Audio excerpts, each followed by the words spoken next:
This is the state of the nation. Irifa Lwanga. We are deliberate, we are reasonable, we are uncensored. The state of the nation with Henry Sally.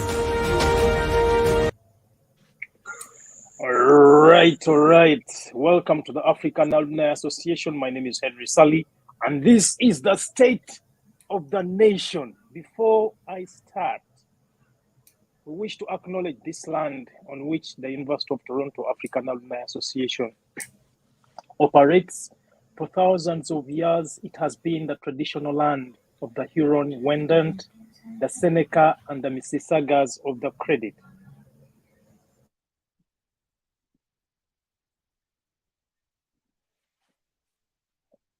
Today, this meeting place is still home to many Indigenous people from across the Turtle Island, and we are grateful to have the opportunity to work on this land. Again, welcome to the State of the Nation. My name is Henry Sally.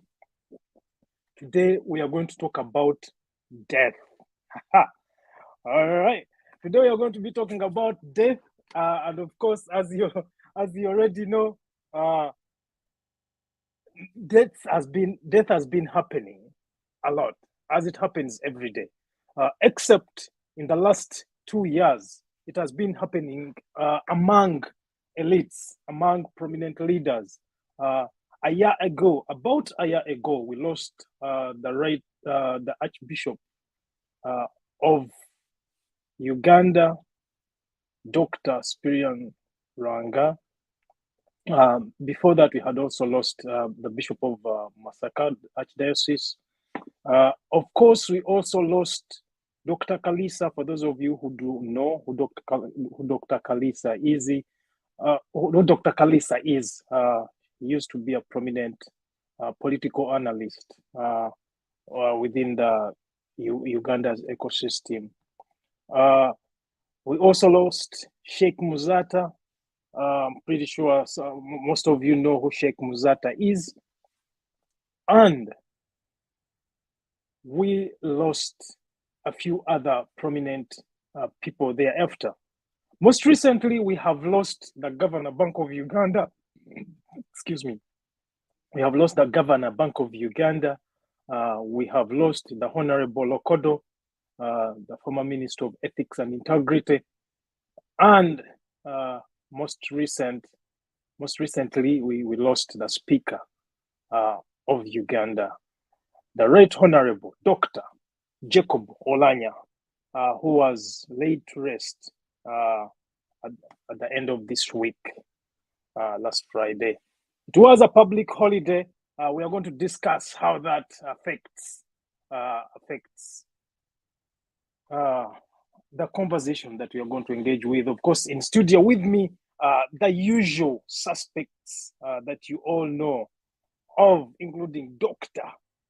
Stella Nyanzi, Engineer Oulanyah Oleng Tone, and Marion Chilavo.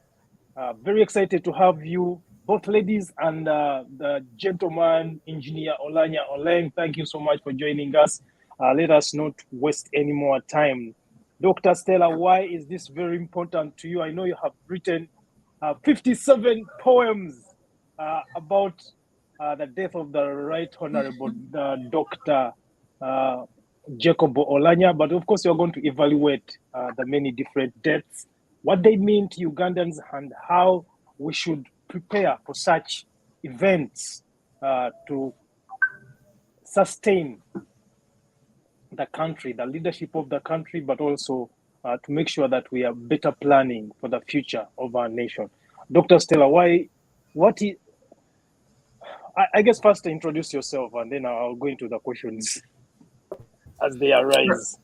Right. Thank you very much, Henry Sally. It's a pleasure for me to return to the panel. I continue to condole and, share bereavement with Ugandans for the loss of Honorable Dr. Jacob Lokori Oulanyah. And I suppose part of my anguish is about the loss of a Ugandan with potential to have made a change in the rebuilding of a new Uganda after the departure of dictator Yoweri Museveni, which is inevitable. And in that regard, I am grieving. As a mother, as a daughter who's now an orphan, as a wife to someone somewhere, a lover, as a human being, it is sad that we've lost a human with whom people have had relationships. I specifically feel for his father, who had to look at his own son's grave. Ordinarily, according to life psychologic, it's fathers who are taken care of, their disposal is taken care of by their sons. However, in this case, it's been reversed. On the other hand, I celebrate because Olanya's death in many ways is a symbol of the dying of many in Uganda and the death that is apparent in Uganda, the death that is related to poisoning. And I think for me that with the insistence of Olanya's father to speak the truth and insist that my son was poisoned, regardless of threats from none other than the highest office in the land, the one who gives the order from above, and Ugandans are murdered and bloodbaths are started in this country. It is good that Mzee Nathan Okori did not yield to fear, and he stood his ground and repeated the very same allegation, an accusation, as powerful statement of truth. My son was murdered by poison. He was poisoned, he told me. This narrative for me is important because a can of worms that has been shut tightly by military power, by executive power, by the fear of the inevitability of what happens to those who speak truth to oppressive power in Uganda, that can of worms was open very brutally by wind, by cultural customary norms, through the mouth of an elderly man. And it's important we have that conversation because I was poisoned too. When I was released from prison, from Luzira Women's Prison, a few weeks later, when the lockdown had just started, I got so sick, my tongue was leaden. I thought maybe it's COVID, I thought maybe it's pregnancy. And then when I began foaming at the mouth, after about 3 days of being really sick, I was shivering, I had shingles. I got an ambulance during the lockdown that came to my house, took me first to Mengo Hospital, and later took me to Kampala International Hospital with poisoned kidneys. So I too was poisoned. Right. Similar to Olanya, I don't know by who, but I was poisoned. Similar to Chanjo, it could have been in prison. Similar to several others, it could have been a slow-acting poison. When I said I was poisoned, people said it's opposition politics. Right. And so the truth has now been harvested. Ugandans are getting poisoned. I'm not the first. Because of the sort of agitation I've been doing for the last couple of days, we know now that people who are around and have studied history, that the poisoning of Ugandans, whether prominent or not, has a long history. Sometimes it's just rumors and allegations, but Mzee Nathan Okori this week has opened, broken, smashed, bashed, slashed the closure and fear around having that conversation. So Jacob Olanya did not die in vain. It's very good that those of us who spoke uncomfortable truth did so to the extent that we now have a commander in the form of Mzee Nathan Okori, and I salute him totally for insisting on speaking the truth.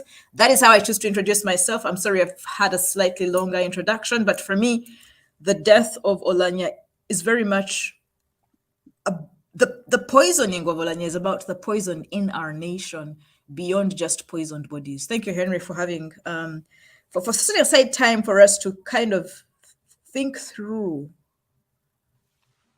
the poisoning in our country, the poisoning of an individual, but also the poisoning of ideas, because ideas around dissidence and dissent and resistance have been poisoned. Thank you very much. Thank you so much, Dr. Stella. Engineer Oulanya Oleng Tony, are you with us? Unmute yourself. Yeah, I'm okay. I'm here. Thank you, Dr. Stella. Thank you, Marion Chirabo, and thank you, Henry, for the show. I must say, I'm one person who has picked interest in this story. It's a story that very few members of the press, or even non-member of the press, is willing to push it to. There's no one asking the questions. So I've taken it upon myself as a human rights activist, because I believe the right to life of the fallen speaker was cut short by forces that be. And so I have taken up upon myself to be called the questionnaire. I'm asking about 50 questions. Stella is writing 57 poems, which she's written 57 poems and she's compiling it in a book. I have decided to ask 50 questions. So far, I've asked 20 questions on the death of Jacob Oulanya, which is the most prominent one currently, lately. But also to give a fair background before we get to discuss this death, is from this part of the country, we've lost a number of prominent people under unclear circumstances. And this is one fact that is on the table everywhere. I'm not the first to speak about it. I don't think I'll be the last. We lost Colonel Walter Ochwara, unclear circumstances. We lost Major General Julius Okera under unclear circumstances. We also lost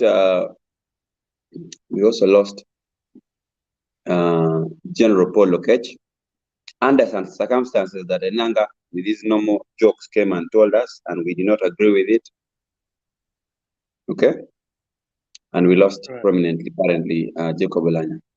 Of the two cases of Oulanya and Lokech, I want to draw a keen observation I made. I've been following everything word per word. I've attended all these meetings, especially at the local level, even in Kampala Parliament. I was trying to understand these things by myself, not secondhand.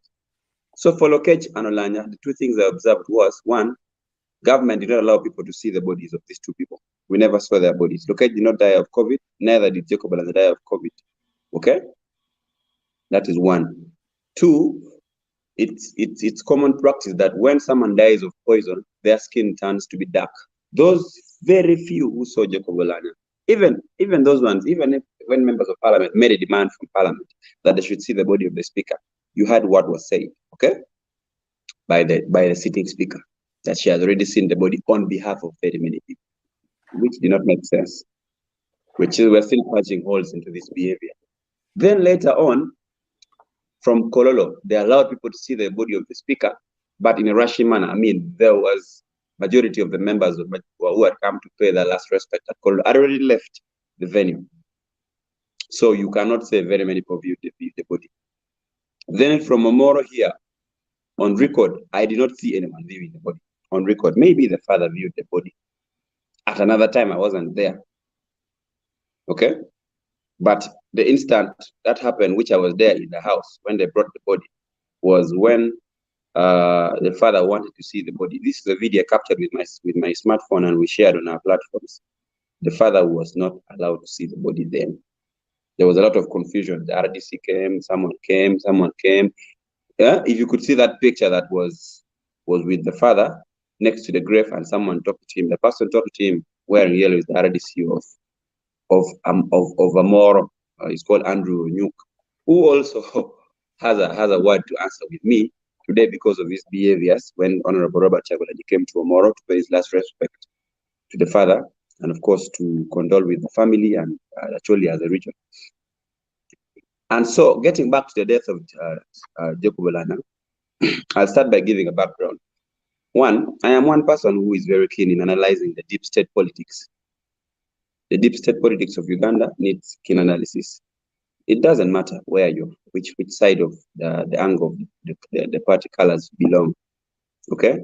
Because it can hit at you from any angle. So me, I'm one person who keeps track each and every minute and every day of the deep state politics of Uganda. Everything you see happening here in Uganda is basically a transition rush. We've all heard about the gold rush.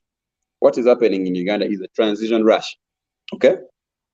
And so not only Jacob Olana is going to die at the end of Jacob Olana. Very many people, prominent and non-prominent, are going to continue dying in Uganda. The hard questions are being feared. You'll be shocked that very many leaders do not want the hard questions to be asked.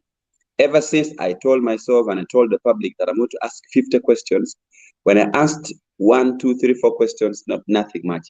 When I went to read about I think the sixth question, that is when the call started coming. Let's stop this thing now. Let's leave the speaker to rest in peace. Oh, let's just do this. And I told them, you know what? I am one person who did not want the speaker to, who did not want Jacob Olana. I did not support Jacob Olana for his contest for speakership. Why? I'm one person who analyzed the deep state. One, I told myself one thing. Why did Northern Uganda vote for NRM? Why did actually vote for NRM? The voting was not, at least for the first time in Northern Uganda, where I was moving around, I did not see vote rigging, at least for the presidential election. It was clear cut. The rigging could have been in other parts of the country, or maybe at East Italy point, but at least this side they voted. So the question was, why did they vote? People here voted on protest, okay? They voted on a question that, can we trust you again?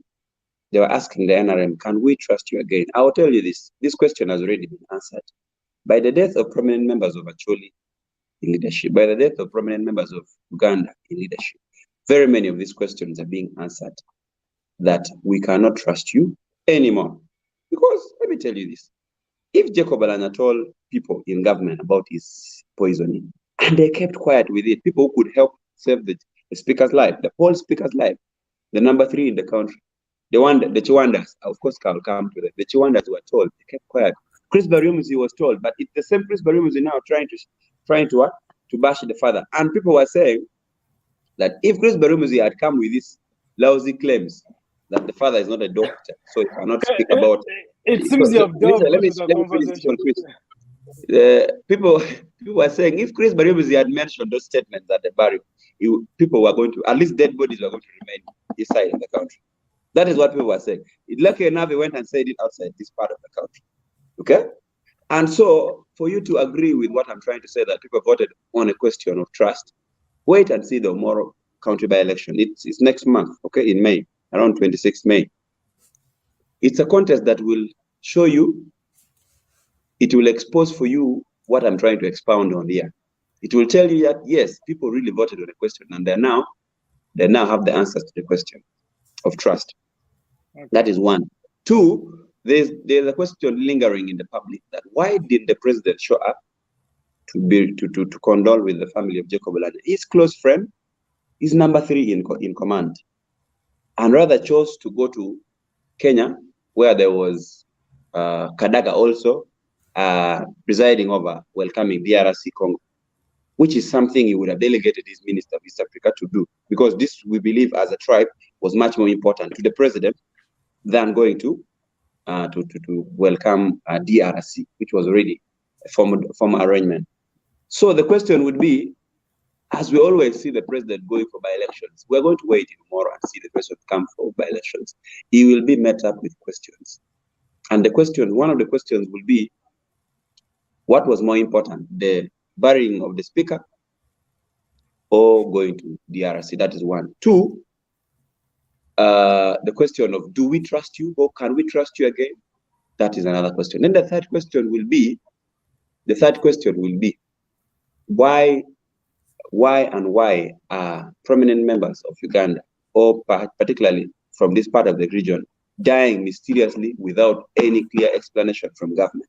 We've been making alarms for investigation. You'll be shocked. People who are calling are people from circles of security, people I know. And I've been telling them, you know what, don't waste your time with me.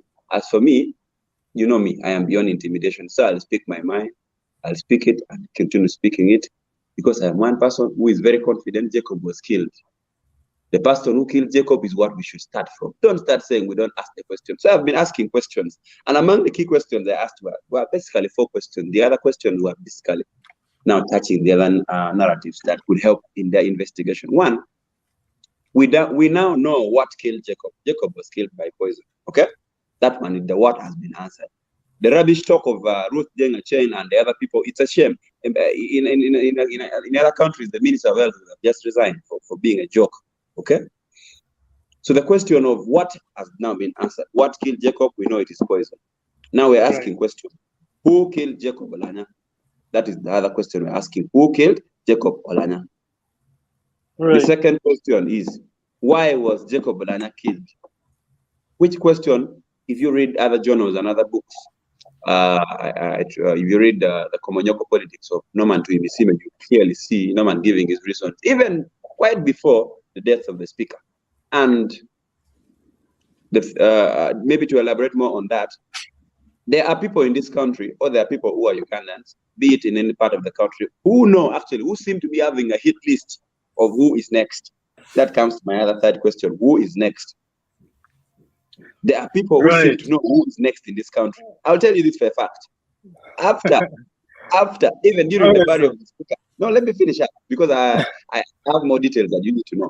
Even during the burial of the speaker here in the Moro, there were questions, or there were rumors, or there were things going around in the public that the next person, CJ, Chief Justice Windolo, and this is how they brought it.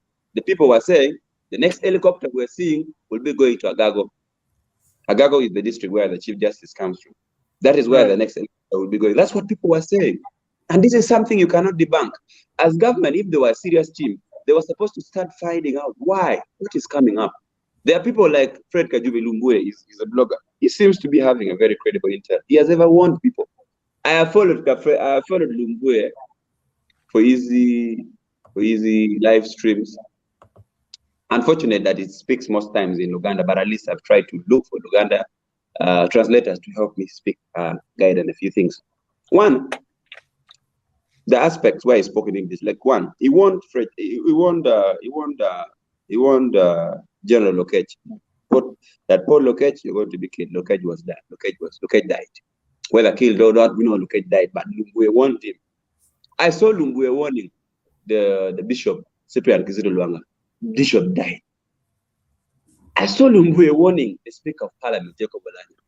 Jacob has died. Now I'm seeing the same Lumbwe warning Windolo.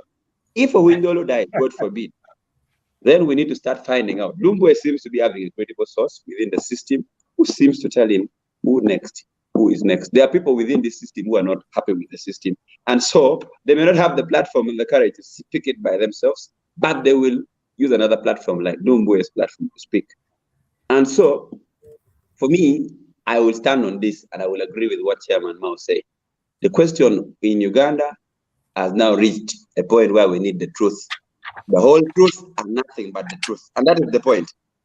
For us, we are known as straightforward people. We speak our minds, irrespective of what people might perceive. But that's the point. That is what is in the public.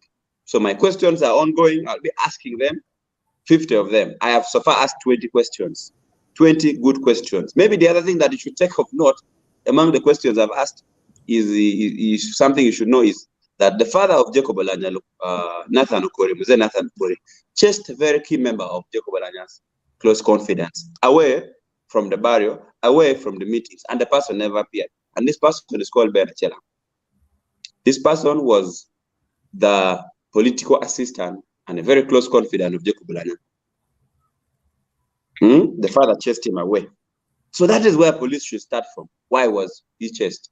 Did his son, Jacob Olanya, mention something that maybe the man could have a hand in his killing or poisoning? We need to ask critical questions. And so let me end from there. I'll proceed when given another time. Thank you. That is the longest introduction, Mr. Engineer Oleng Tony. But thank you so much. Marion, it's now your turn. I guess you're going to take as long as Jacobo, Mr. Oleng. No, for the purposes of us, All right. we might end up preempting everything in the introduction, so I'll How make you it doing? short. So my name is Marion Chirabo. I'm the CEO of Next Gen Women Initiative. Just to dive into the conversation, because I think we have taken a lot of time. I think for me, what has stood out in all of this has been the picture of seeing a father grieve for his son and stand in front of everyone and at the top of his voice telling people, I'm not crazy. I'm not mad. I clearly heard what my son told me. And I had this conversation. You're not going to gaslight me. You're not going to corner me in a box and shut me up. You know, my son is dead, and none of you seem to care. You keep on giving all kinds of excuses of what killed him. I'm telling you that it was poison that killed him. And tears rolling down his eyes, the hopelessness, the pain. And I could see it. And the whole country looks on, but none of us can help. None of us can come in there and get justice for him or try to even put his fears at bay because no one trusts whatever autopsy was run. Well, clearly, even if we were to say, let us have an investigation, just like all the even assassinations by gunshots that have happened in this country, there's never been any conclusive report. There's never been anyone caught responsible for these things. So to see his pain and know that he will never get accountability for his son's death was quite a moving thing. I've kept on reflecting it for the last 3 days, thinking, oh my God, if I was put in a position of losing a child, and a child who is supposed to be as powerful as Jacob Olanya is, Yeah. and then at the end, after all that he has strived for, this is how he ends, even no accountability for his death. It was so heartbreaking for me. But like Tony has said, and Stella, Olanya's death is a death like so many we have seen. I mean, we have seen prominent people gunned down, assassinated in broad daylight. We have seen the politics that I call the politics of blood clots. Every time that someone dies, you hear it was a blood clot. And the whispers, poisoning, he was assassinated, poisoning. And there has never been any accountability, no record. Right now, if anyone died, even if they died of natural causes, all of us would think that that person was killed because we are continuously losing trust that actually anyone can die of any natural causes in this government. That is where we are heading. We're heading in a situation where every person in and outside government will have to watch their backs, and we can no longer believe that people die naturally. And perhaps that is a scary thought because what happens when people become very desperate and very hopeless? Do we really want to push them into a corner where it's a do or die for them? Is that where we want our country to go? That in order for preservation, it is we eliminate you first or you eliminate us first. I feel like that's where we might go if we are not careful. That in order for me, a prominent person, to reserve it's my life at stake, I might have to maneuver and find ways to protect myself and keep preserve my life and maybe the life of my family. I I still wonder what goes into the minds of people like General Katumba Wamala, who survived, and their children were the sacrifice for them to keep their lives. What goes through the minds of men like that? Don't they fear that one day actually these guys will get it right and come for me eventually? And what precautions has he taken in place to make sure that he's not the next person to go? Does the death of Jacob kind of remind him that actually he was once on the hit list and probably he's still there? Yeah. And a man who has maybe access to resources, how is he using those resources to make sure that he protects himself? You know, men like Sejusa, who kept on warning us about this whole issue of poisoning. I mean, people within the deep state, how is this shaping our politics behind the curtains in ways that we don't know? Right. Will this lead into a sort of violence? I mean, this is the first warning signs of something more sinister to come. You get? Mhm. So for me, those are questions I keep on asking myself whenever a prominent person dies and there are whispers of poisoning, an assassination happens and someone dies. What is happening behind the curtains that we don't see? You know, what are the warning signs? Are we, if our country goes into a turmoil, will we say that it caught us unaware and yet all these warning signs are there? Yeah. Very critical questions at such a critical moment. And as we delve into conceptualizing death in Uganda, how do we engage with these questions? Dr. Stell? Right. So I think that honesty is important to begin with. I think that as a country, we're the most dishonest people. We're the most superficial people.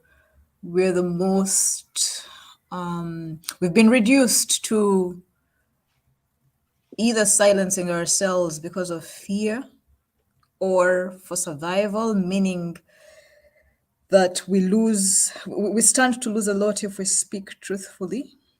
And so if we're not silencing ourselves, then we are lying, outright lies. And I think for me that you said, how do we engage with these questions? And I think that it's time to have these honest conversations in spite of the consequences. In Uganda, it's become dangerous to ask, simply to ask, who killed, the questions that Tony has asked. Who killed Olanya? Who killed Kalisa? Who killed, those questions are important. Questions around why was he killed? Like, why are we getting murdered? Why are there blood clots? Why? It's dangerous to ask because these questions now come with premium, sometimes life, sometimes exile, sometimes prison, sometimes charges, sometimes pathologization, which means we are made sick. I think the statement from Marion where she says, Mzee Nathan Okori said, I'm neither crazy nor mad. My son was poisoned. That the actual pathologization is happening not at the level of individual gossips. It is happening at the level of the state. The state will send so-called state prosecutors to court to apply to a judicial officer to subject a truth teller, an asker of questions, a seemingly crazy speaker on behalf of truth. The state will ask the courts for permission to subject that person to involuntary mental examination. And so the equating of truth with mental illness shows the status of psychosis. Psychosis means mental illness, the degradation we've come down to as a country. That is how sick we are. That speakers of truth, not speakers in parliament, but speakers of truth are silenced and rendered we're dismissed on grounds of mental illness. Okay, but again, we should engage with these questions without fear or favor, perhaps timidly, perhaps sometimes silent. I mean, observing, Tony wasn't the only person observing northern Uganda. The posture of northern Uganda was one of a lot of fear and suspicion amidst the mourning. The issue around a father mourning his son silently, a father silenced. You don't scream too much. Take away.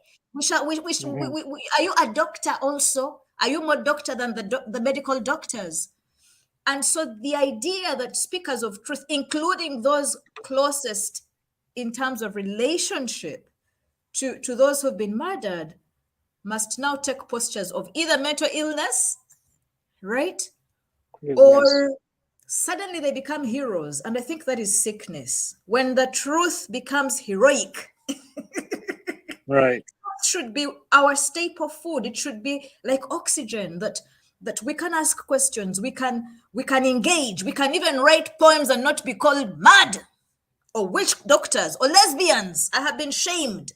And I think that part of what has happened to me the last 10 or so days is a reposturing and saying, call me mad. My name is Nathan Okori. My son is poisoned. Call me a criminal suspect, because Enanga has said the order from above says we shall investigate you. Call me a criminal suspect. Prepare me for court. My name is Nathan Okori. My son was poisoned.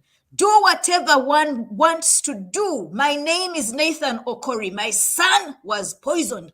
And that is the new posture that we need to take on. Call me mad. Call me sick. Silence me. Threaten me with court. My name is Nathan Okori. My son was poisoned. That is the new sort of rebellious truth-telling we have to get down to. In my case, a number of comrades, out of grief, when I wrote the first poem and said we're going to dance at the news of the death the news of death, and I think the news had just been confirmed by the state. The announcer of deaths in Uganda has now been, if somebody doesn't declare you dead, you're not yet dead. And people said, she's a witch, that sorcerer, we are coming for you. Exile has made her mad. She's sleeping with women. How can you fuck fellow women and come to the line of mourners and dance our cultural dances? And like the mad Nalongo that I am, I postured myself and said, I'm a witch. My name is Stella Nyanzi. Jacob Olanya was poisoned. And those of us who value truth-telling, no matter what the cost is, have learned from Nathan Okori to posture ourselves on our truth, sometimes silently, sometimes timidly, sometimes with tears in our eyes. And the brown envelopes will come.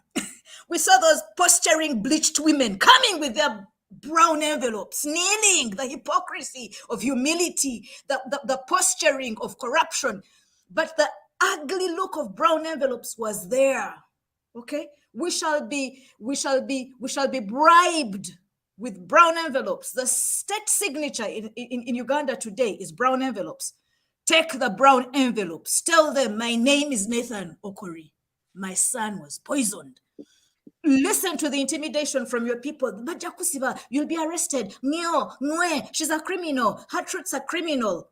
My name is Nathan Okori. My son was poisoned. When we take the posture like that, and then translators will come and translate our truth into English for those who speak English to understand. If Jane Ruth Ocheng did not understand that my name is Nathan Okori, my son was poisoned, let Mao come and translate for me. I don't have to have a degree and speak English and study medicine to say, my name is Nathan Okori. My son was poisoned. That is the new posture we have to get down to take away whatever else comes and stand by our truth. Like that leader of truth tellers, we have a new general. He stood and said, at times you'd see him, after he spoke, he was shaking like that. And I wondered, does he have medical conditions or is it fear? He was shaking.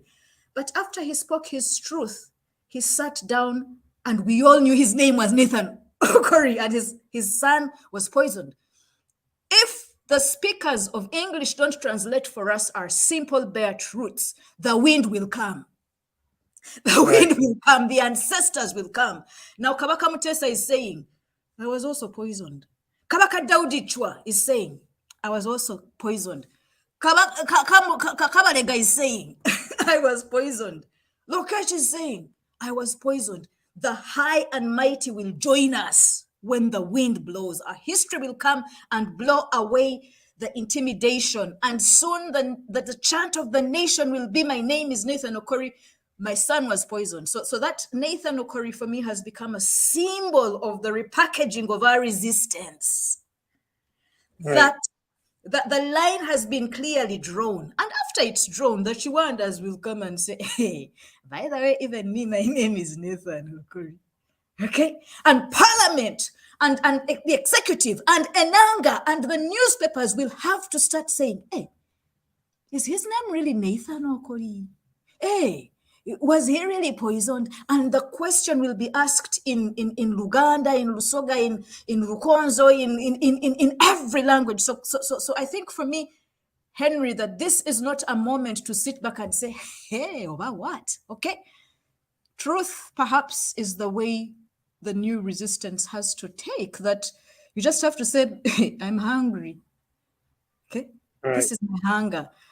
I've been lied about. This is my hunger. I am unemployed. This is my situation. My name is Nathan Okori. My son was poisoned. Truth is going to be, and insistence on truth in whatever posture. Okori didn't wait for Museveni to come, but Museveni heard. Right. Okay.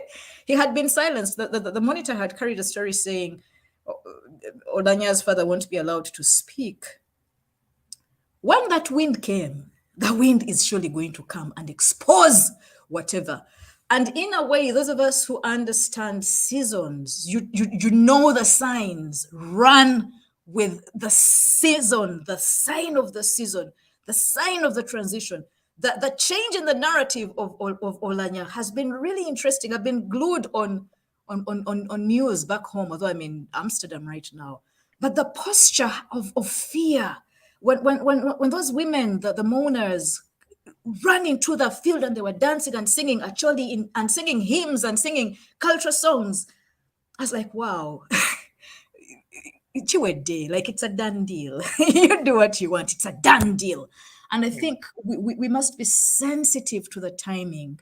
So yeah, I mean, I've spoken a lot. I could speak a lot because as a truth teller who has paid part of the cost, maybe not as much as Nathan Okori. I haven't yet lost a child, and my truth has been I've lost a child. My child was taken out of my womb because of my truth telling. But I think it's important we are sensitive to the times, because as surely as the narrative around Olanya's poisoning has been changed from biomedicine, it's not easy to change biomedical discourse. Right. They come with prescriptions and diagnosis and prognosis and medical history and fuck this and fuck that and fuck them. Like, fuck them both. But that truth, to challenge it, even, we were called witch doctors, Nathan Okori, but he says, he's my son. To change the narrative of biomedical science coming from Seattle, hey, with England and Turkey and Mulago behind this, just took this one man saying, my name is Nathan Okori, and my son was poisoned, and we listened, and they could no longer keep quiet. So Museveni has to, first of all, arrest the cops. Again, that J.O. Mulambo, arrest the cops of Elanya.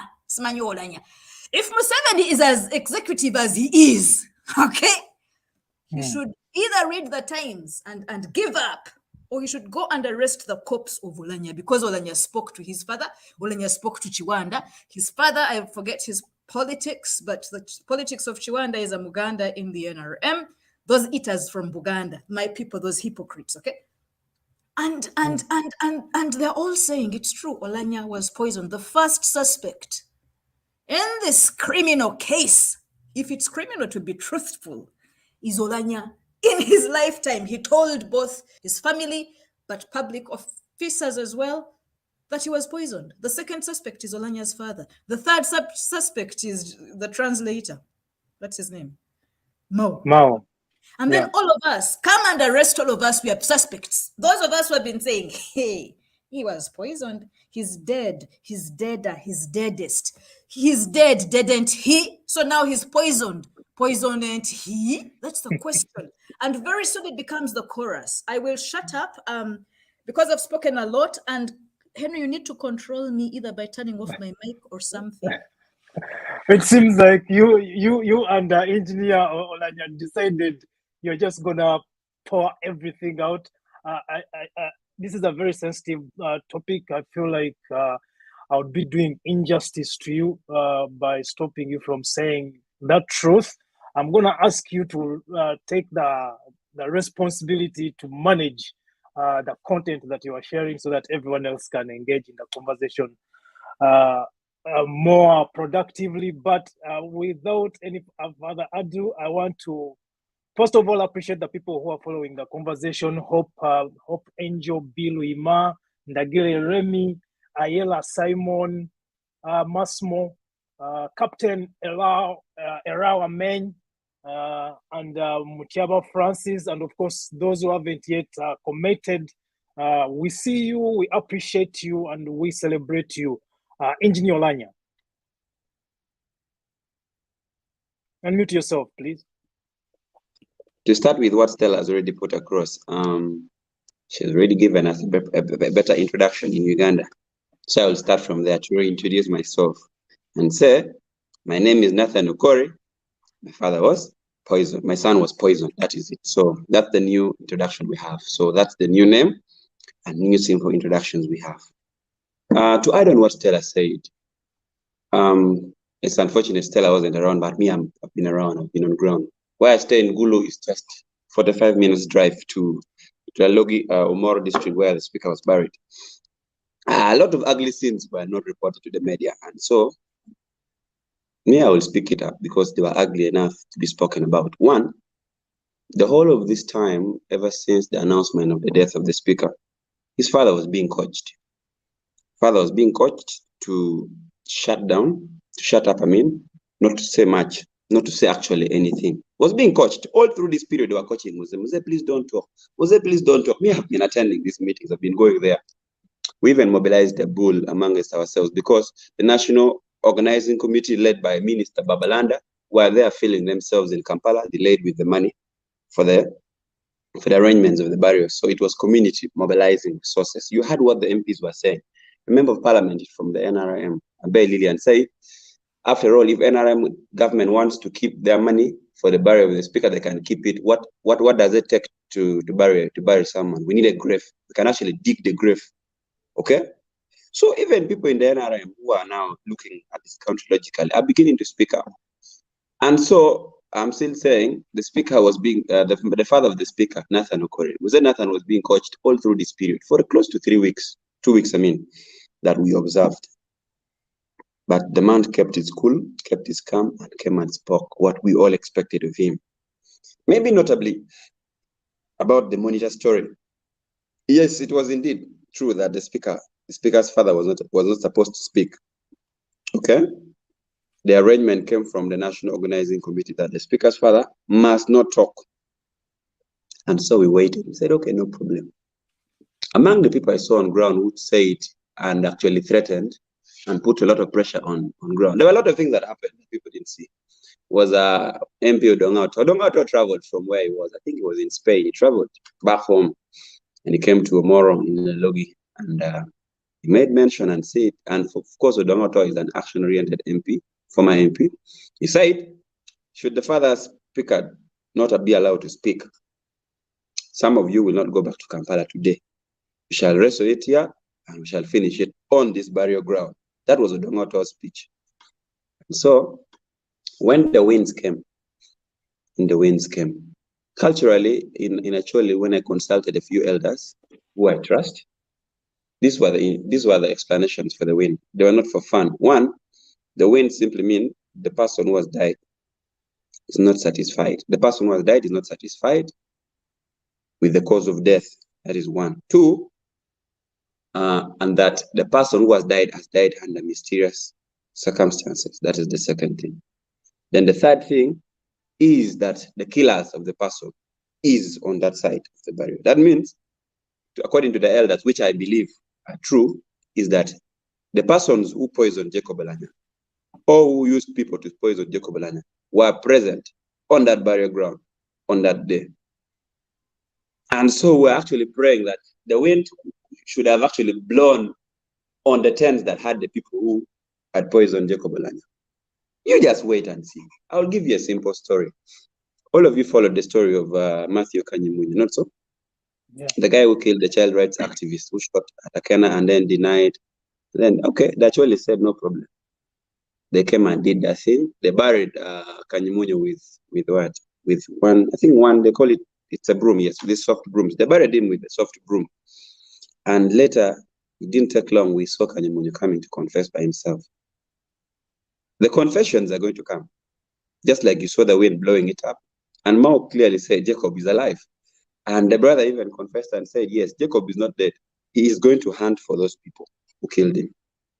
And the other thing that I observed, because me, I was looking at the background things that people were not interested in. Me, I was very keen on a number of things. How was Jacob going to be buried? Among the things I saw that happened was critical.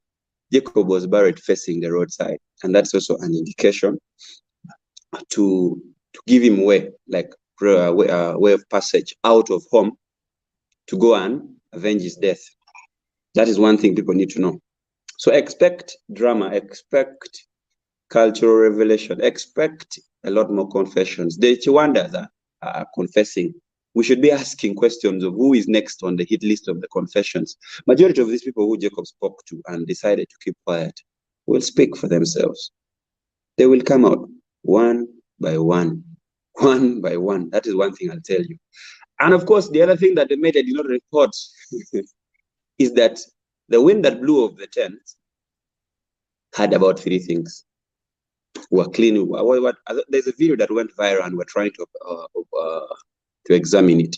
It's as if there was a gentleman, one of the pallbearers was brought. There was a gentleman who ran to one of the pallbearers just as the wind was blowing away.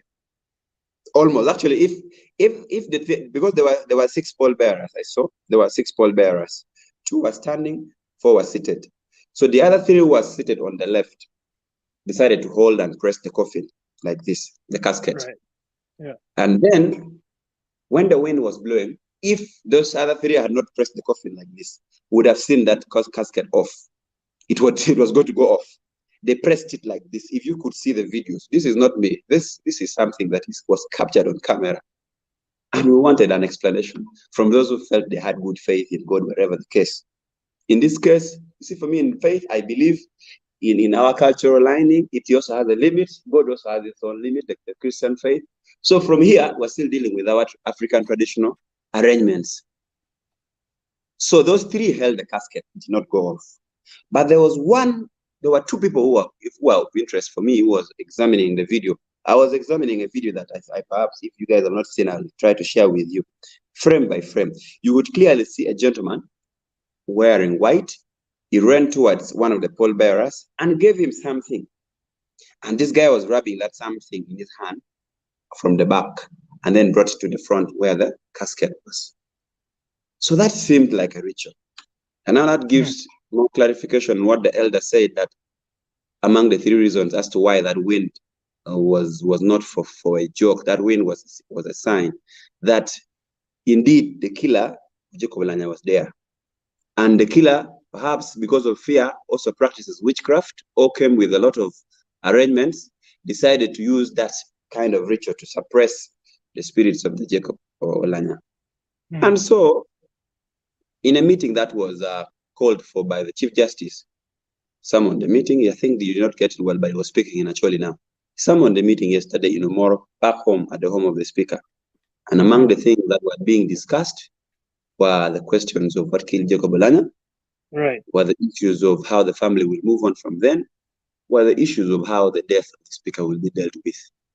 And among the things that I've learned the father, this was the father's message. I have not gotten other details of the meeting because they're keeping it under key and lock, but I will get them because I'll be going there more oftenly to find out more. The Electoral Commission has already called for the roadmap meeting, so they've called the member of the press. So I'll make sure I'll be there tomorrow on Monday at the home of the speaker. So EC is releasing that, but most importantly, the father yesterday said he is leaving everything to the cultural leaders to deal with it.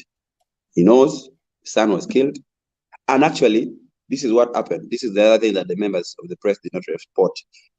When Jacob was operated, and Jacob came back home to his father, Jacob came and gave the father remains of what was removed from him. Some of his parts of the rotten intestine. They removed some rotten part of the intestine, and he showed it to the father, including some toxins that were removed from him.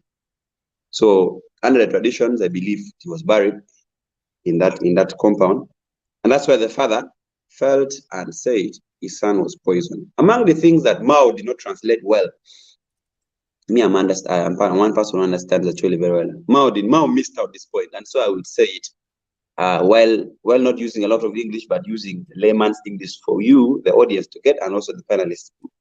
The father said he was trying to sing. There was that small song the father sang, and it was carrying a lot of message.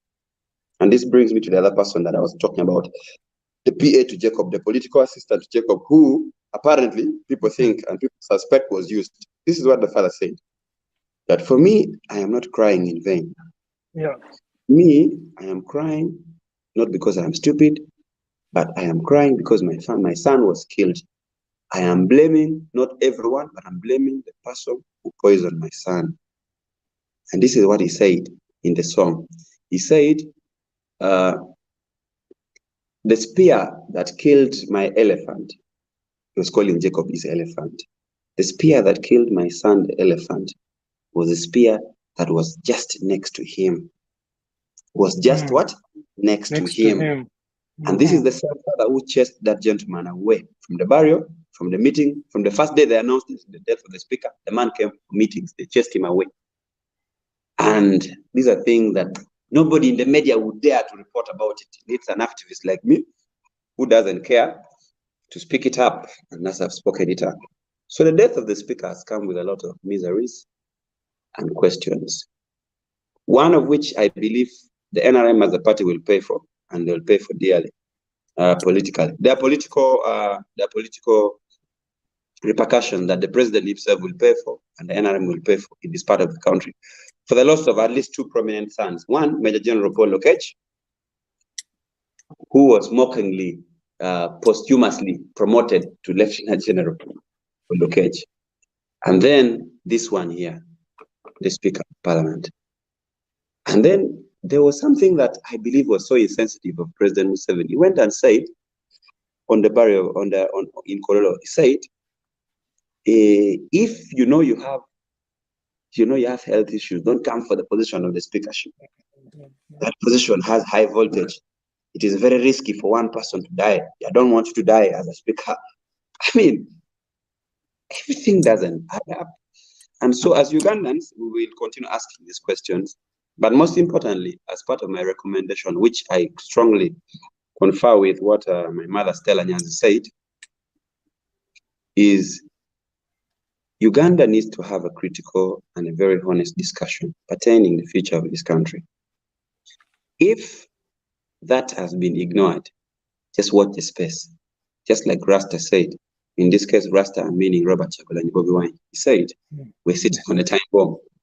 And it's not far, it's a matter of time. You will see that the country will spark into what we may not manage. There were signs and indicators that my sister, Marion Chirabo, brought clearly, word per word, that do the Katumbas really think that they're not going to be coming back for them? Do the people like Sejusa, how do they feel about what they've said? Because Sejusa spoke about this. That video of Sejusa is out.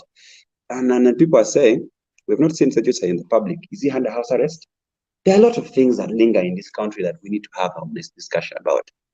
And you saw the other thing that I want to concentrate in in my last, because I've asked 20 questions, I'm remaining with 30.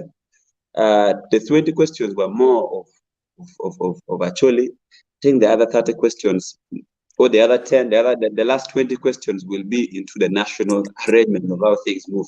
And my interest would be to find out who is indeed in charge of Uganda.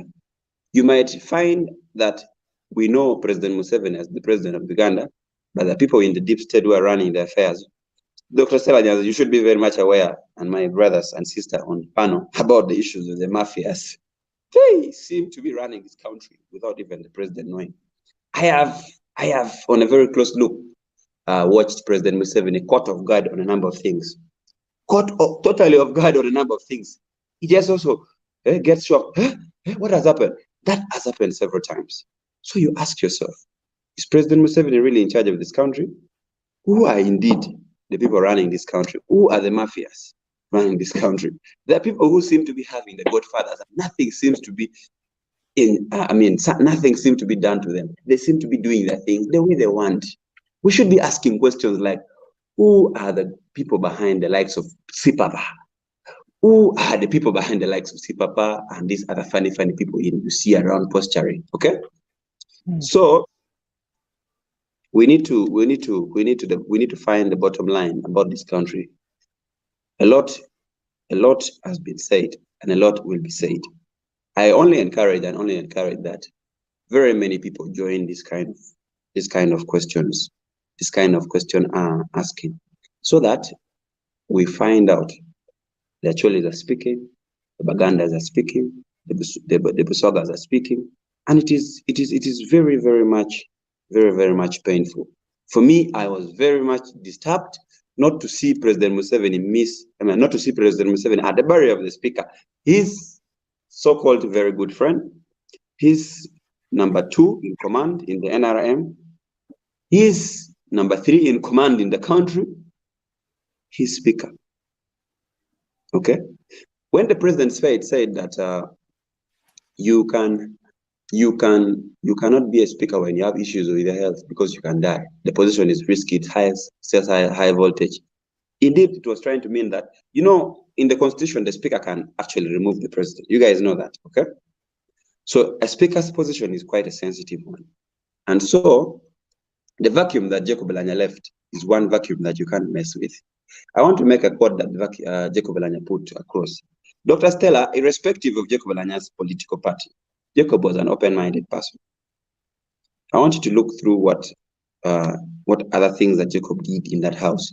You'd be shocked to see how bold and courageous this man was. This was a man who could boldly speak truth to power, as you love to call it, Dr. Stella. And so I would request in your 57 series of poems that you've written to a book that I officially want to pledge to be the official distributor in Northern Uganda, and actually in particular, and help you perhaps get actually translators, because that message needs to go deep. Because Jacob did a lot for this country, irrespective of his flaws as a man. I want you to be interested in finding out the other good things he did, which were very much instrumental, among which he was speaking about corruption boldly to the public and to the president, among which was the issues where he stood firm on. Okay, there were very many good legislation this man passed. And also, if there's what Jacob said, it's in one of the videos of his speeches, that he is not a yes man. NRM is full of yes people. Yes, sir, yes, sir, yes, sir. Jacob said, I am not a yes, sir speaker.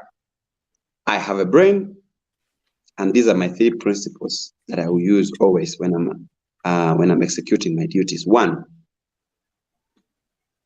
does it go well with God? Does it go well with the law? Will I sleep well when taking this decision? 3 key things. And so I would believe, yes, we will continue to celebrate the life of Jacob Elanya Lokori, and we would expect him to manifest in a number of ways to very many people. Of course, perhaps, just like in the African tradition says, if you have children, you don't die. If you've died and you have children, your children live on. And of course, we've had the family say that they're nominating one of the sons, Andrew Jock, to contest to replace his father, which is of course a political situation. Just like I've told you, Omoro is one. This by-election is one by-election you should be very much interested in, because by all means, just like we've seen, President Museveni comes to campaign for the NRM candidate. So my question would be, why would you come for campaigns when you've not come for the burial of my father? Maybe end it on that note. There are very many questions that actually people will ask, and we are already asking a few to help them perhaps control their posterity. Thank you. Thank you so much, Engineer Tony Oleng. I want to thank the people who are following the conversation. Chris Mann just quoted what you said. The spear which killed my elephant was next to him. I think insinuating on what you just shared regarding his assistant and why he wasn't around during his burial, or why he was chased away by the father of the deceased. Jana Mito would like to disagree with you regarding your idea of exonerating the president. She thinks that the president knows each and every detail that goes around. So that is something that we can interrogate later.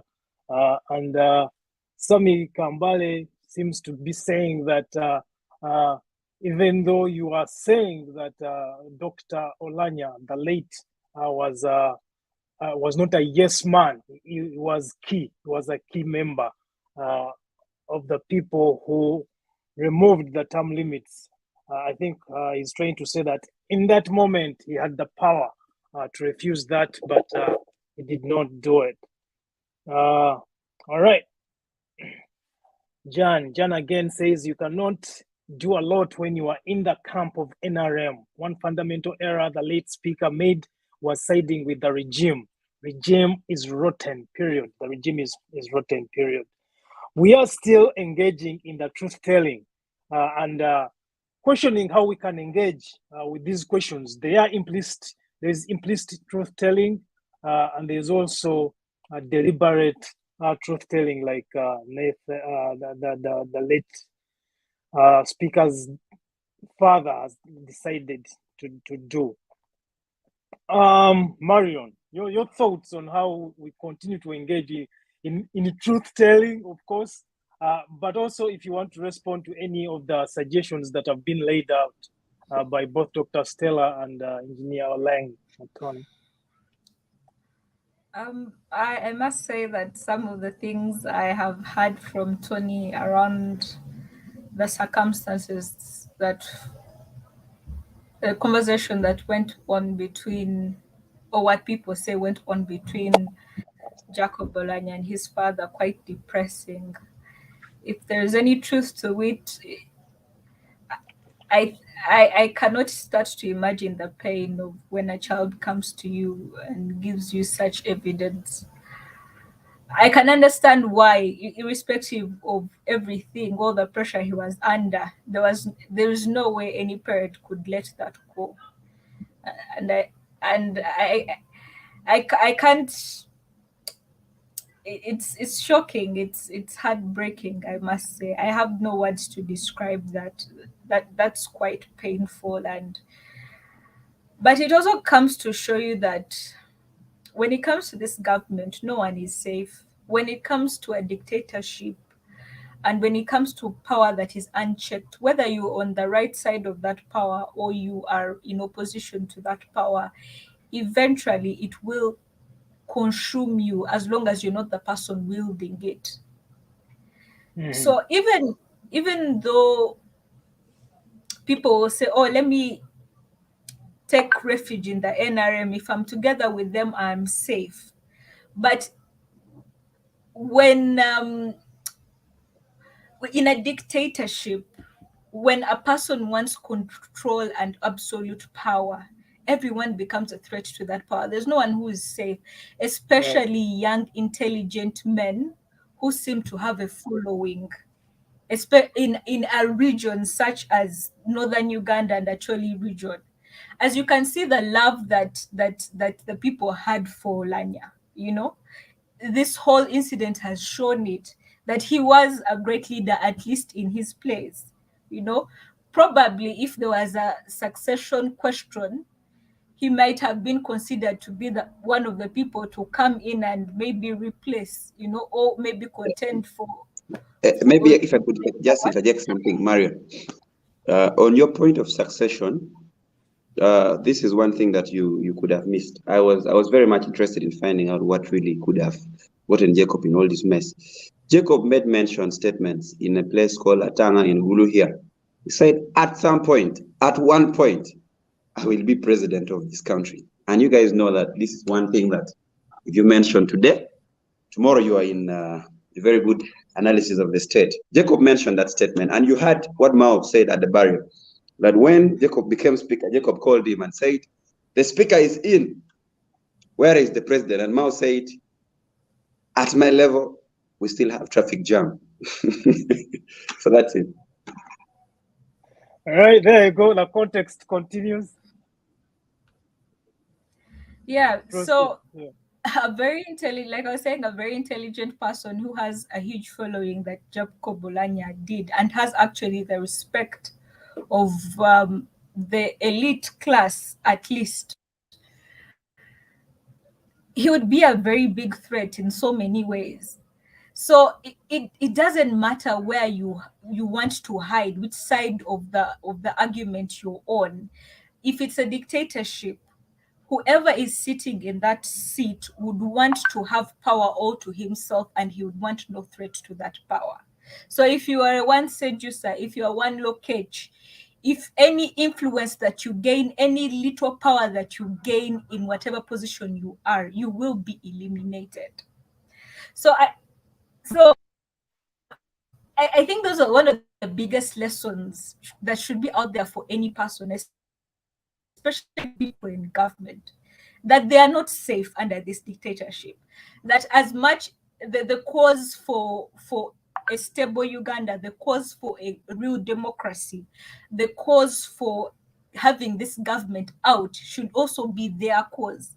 Because as long as this government is allowed to stay the way it is right now, they are not safe. Their families are in danger, they are in danger, and there will be nowhere to hide. I think that should be the first lesson that everyone on either sides, whether opposition or within the state, learn from this lesson. There is no one who is safe apart from the first family, maybe. All of you around them are disposable. But also, Right. I find it quite interesting that Africans' spirituality always comes out, especially in a time whereby, as Africans, we feel quite helpless and hopeless, and our hands are tied, and there's nothing that we can do about it. I always find it curious how we turn back to our roots and our old gods and our cultures and our rituals. We have more confidence in them to give us vengeance than the Catholic or Protestant God, or the church God that we always go to. And it's interesting. I think as activists, we need to Interrogate dive that, deep yeah. into. Right. You need to interrogate that perhaps our resistance is rooted in the wrong spirituality, or perhaps we need to get back to our African spirituality for most of our resistance, maybe to have that power and force that connects us to our ancestors. It's something that we need to look at, because everyone seems so sure that this wind means something, and something is going to happen, and that seems to give the people hope that there will be some justice, and I'd love to see where that goes. But I also think, as Doctor said, this particular events bring up the hypocrisy of us as Ugandans. But I also want to say it also brings out the hypocrisy of the opposition. I remember so many opposition leaders joining the choir with the state and making it seem as if this Muzei had lost his mind and he was just in grief. And it did not matter that in 2021, the Observer had actually released, there was an article in the Observer about actually reports of Olanya's poisoning, and apparently the president was investigating. Like Right. everyone was quick to brush that under the Dismiss. carpet, including, yes, and dismiss it completely. And I saw very prominent opposition leaders like, oh, it's like the idea of poisoning has never happened in this country, and we have not been having conversations about blood clots and people dying mysteriously, and there haven't been assassination attempts on prominent members of the belonging to the state.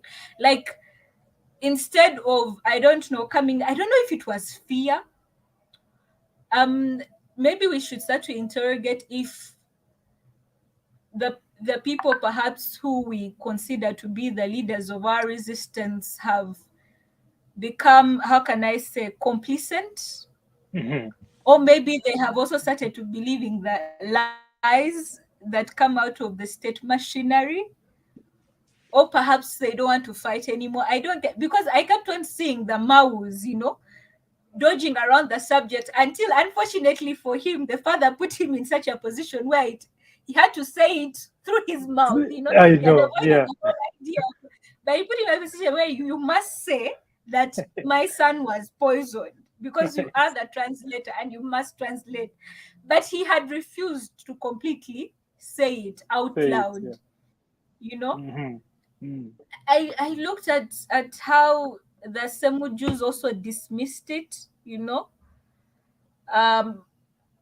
I was listening to him on one TV talk show, and just completely dismissing it, like everyone did, and making Olanya's dad seem like he was crazy, and the idea of a prominent leader being poisoned as crazy. So it begs the question, if those who are also supposed to lead the resistance seem to be, I don't know, frightened, should we, I don't know, should we, like Stella said, should we rethink our methods of maybe resistance?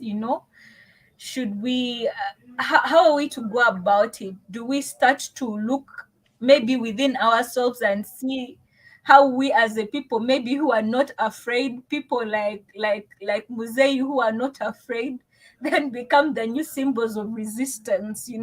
Should we then look elsewhere than these guys who are, perhaps because they have been in this position for a very long time, they've been in opposition for a very long time, maybe they have started to get tired. Maybe we should look elsewhere for the new faces of the resistance. Right. But I think also, when we have this conversation, I think another conversation that has come around, and also I'll connect it to people's cultural beliefs, the idea of tribe, the idea of belonging, the politics of identity. It has come out so much in this conversation. I am a naturally, this is how we do things, this is our son. We have an entitlement to him. You can't say anything bad about him. Or you are a Muganda, so you shouldn't say anything. Or we must make sure that Olanya's son is the one who takes over his position, or the position of the speakership is taken over by Anna Choli. I think it's also something that we need to interrogate and engage with, because God forbid if we are not able to handle our succession politics very well, I see it as a tool that very unscrupulous politicians are going to use in the future, as they have tried to use it to kind of shield and blind people from the truth that this person was poisoned. So I saw a lot of politicians using it to kind of dodge, the bullet. Let's, instead of having a conversation of how Olanya died, let's make it about tribe and Seattle and Baganda against Acholi, so that we can distract people from actually what the father said. The actual issue. So yeah. yes, so those are the issues that we need to engage the identity politics. How strong is it? Is it something that we have overcome? Is it something that is still there? And if it's something that we cannot do away with it, then how do we negotiate around it? How do we find ways around it to use it? And I believe we can use it to foster unity, but use it in such a way that it does not divide us, but helps us also embrace our diversity and accept each other. I don't know if you get me. Right. But then the other issue that comes out, and this is my second last issue, the issue that comes out is the issue of succession politics. Because everyone in this country, at least whoever believes that Oulanya was poisoned, seems to think it has something to do with the succession politics. And it's the same thing with every person who has been suspected of being killed or poisoned or assassinated. We cannot deny how uncertain and how dangerous this politics is becoming. And it might, maybe they were killed, let's just assume that they were killed for any other reason. But the fact that the country seems to believe it creates a very dangerous, I feel like it creates a very dangerous narrative, because then, first of all, we are not secure. The fact that any person can drop dead at any other time is a very insecure situation to be in. The fact that we are pushing people into a corner where, like I said, it becomes a do or die for them, that everyone starts to then scatter and scramble and see, okay, what can I pull out of this situation before they come for me next? That's a very dangerous precedent for us. Right. We need to settle the issue, the succession politics, sooner than later. But also the issues of service delivery. And this was from the beginning of when Oulanya first arrived in Seattle, put into the hospital, and we have seen it with the Mutebires being flown and so many other prominent politicians. At the end of the day, no matter what you do, since the COVID pandemic, we have seen, and again to what I said, that whichever side of this argument you're on, whether you are in with the NRM and you're enjoying all these privileges, or you're outside, at the end of the day, you live in this country. Everything that is implemented, the way the budget is spent, what sector is facilitated and not facilitated, you will be affected. As we saw in the pandemic, where no one could go anywhere, they had to be in this country and had to access the same health services that we access. But also, do you ever think that maybe if we had better health services, though politicians will make the arguments that they could only treat him in certain areas and what not, but we never know the lies that these people make up in order to hide certain things. Maybe if he was found, if our hospitals were better equipped, perhaps it would have lessened the blow, so that by the time he goes there for whatever surgery he needed, you could still save his life.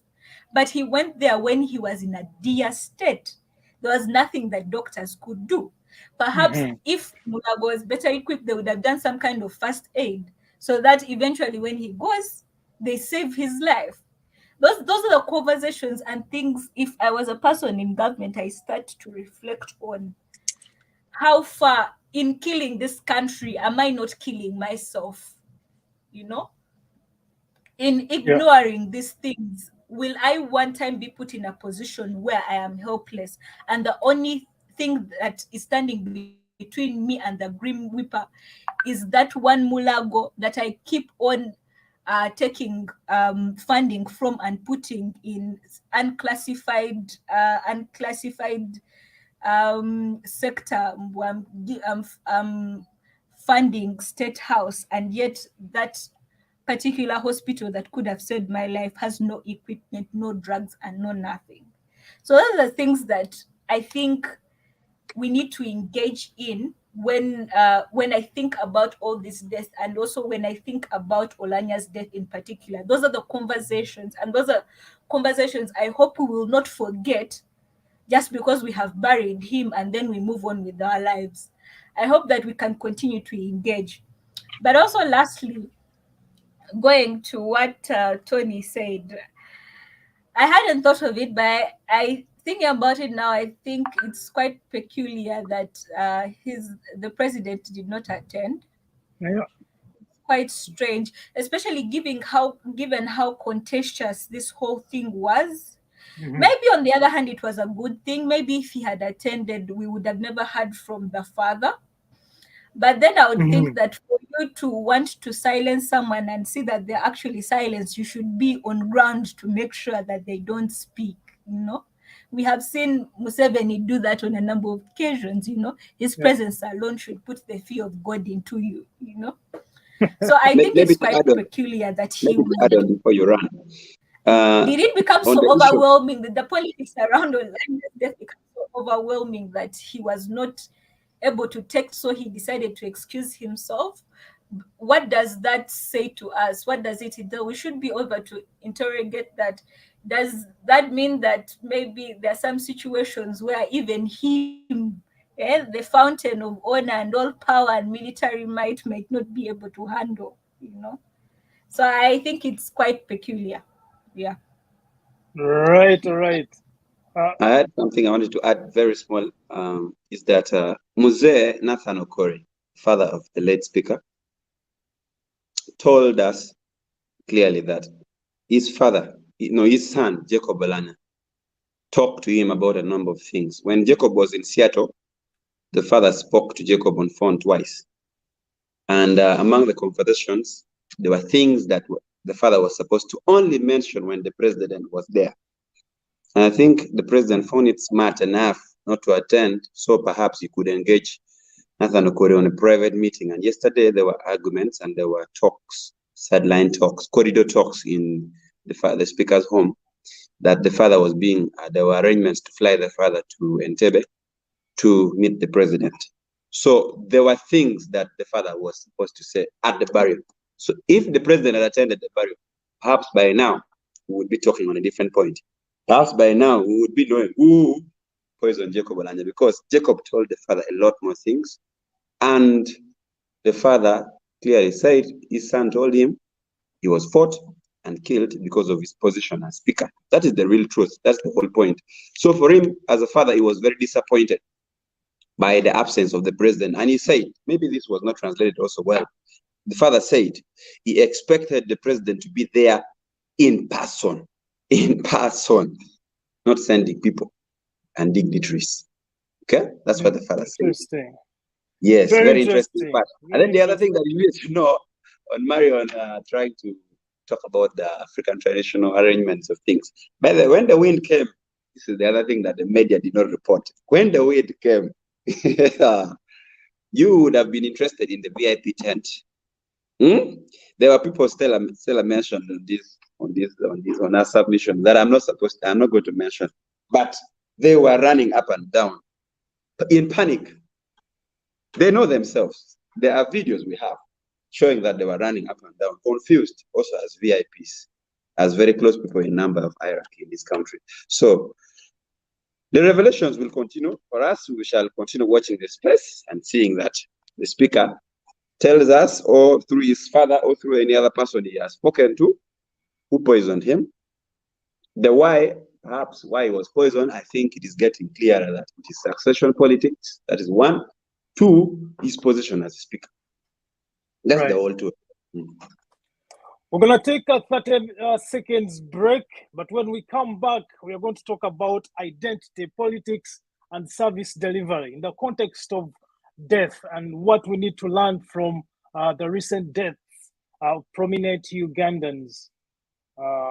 So in about 30 seconds, we'll be back.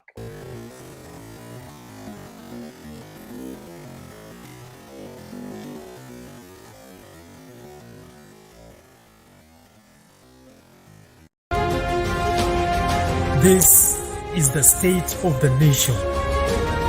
Irifa Lwanga. We are deliberate, we are reasonable, we are uncensored. The state of the nation. with Henry Salah.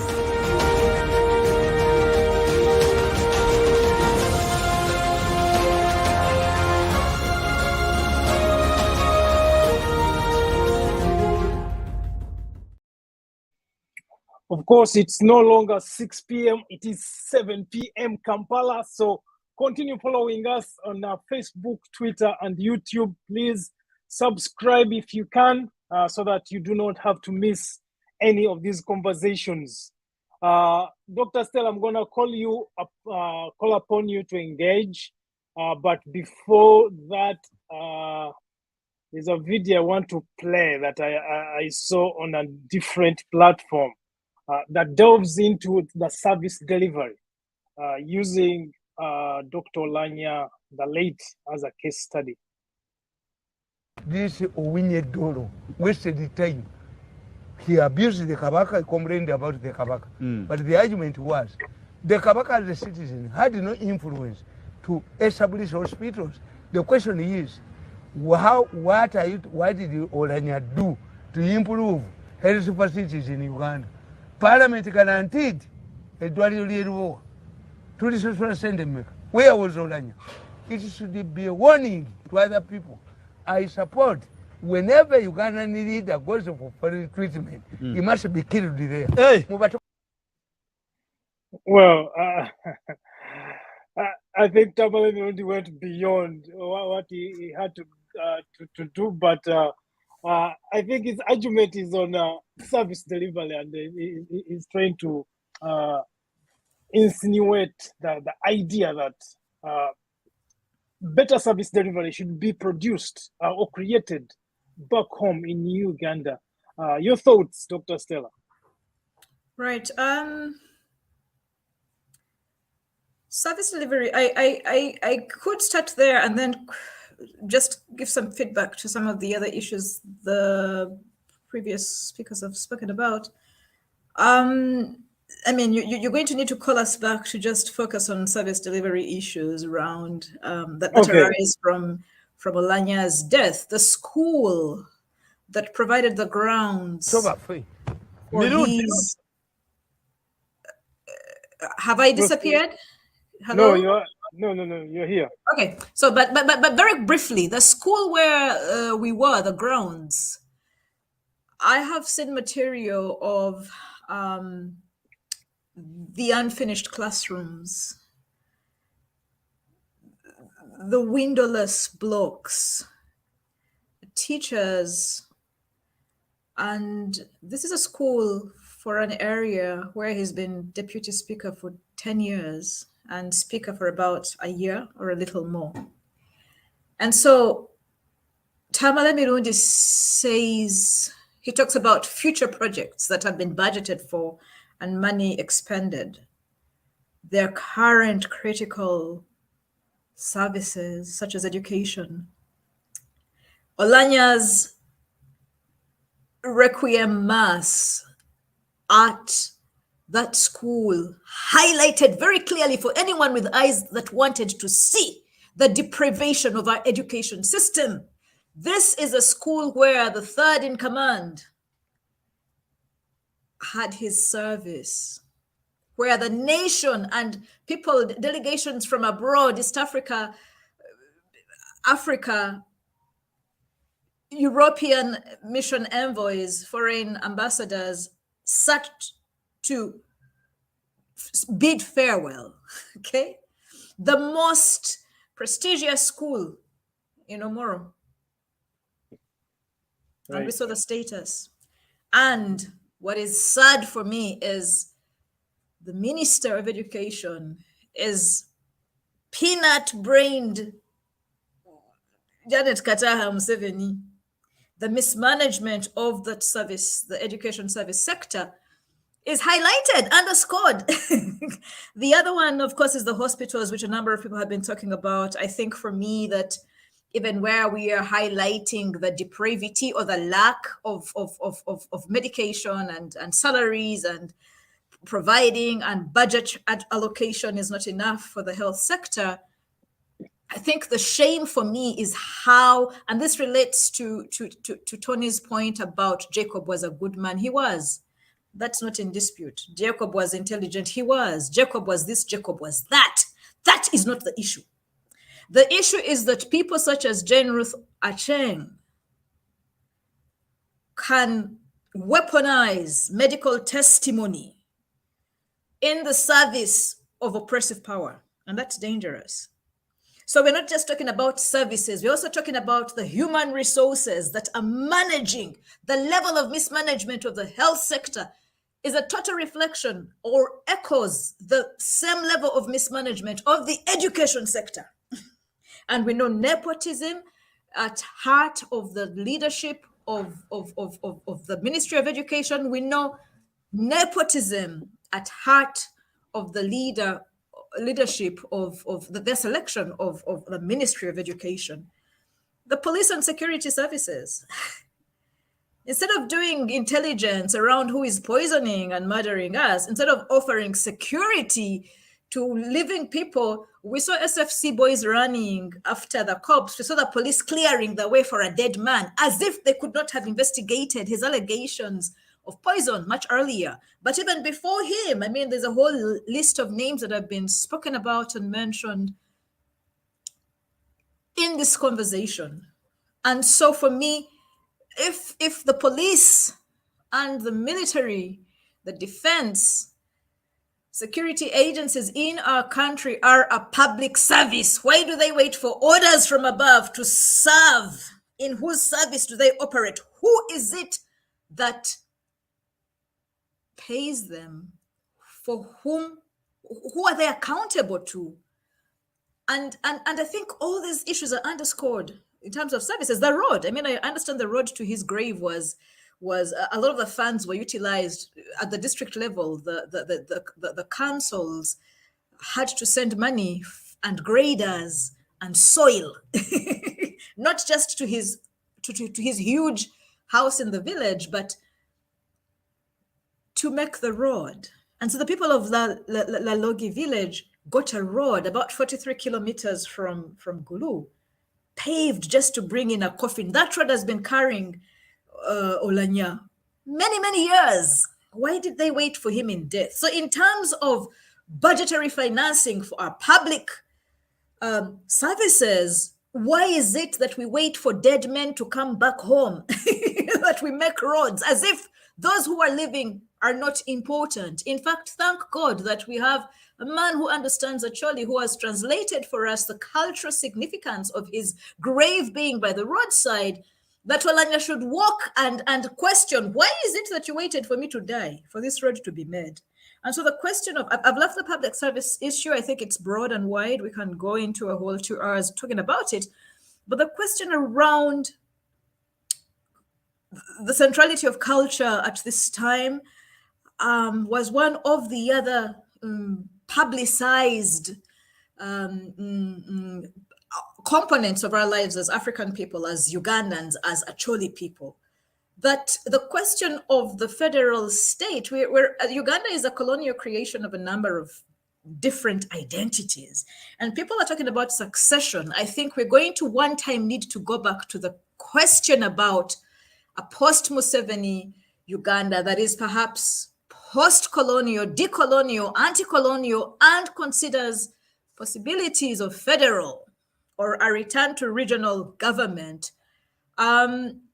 Culture and African traditional religion become important, I think, for me, as sources of finding meaning, because we are intrinsically African. And I think that being African is part of how we express our humanity. And that questions around the wind and how it's interpreted or misinterpreted, I think Olanya's death at least underscored the value of culture, the centrality of culture, the meaningfulness of culture, and why it still has currency for people who are grieving. When the nation is grieving, the wind comes and the wind takes significance.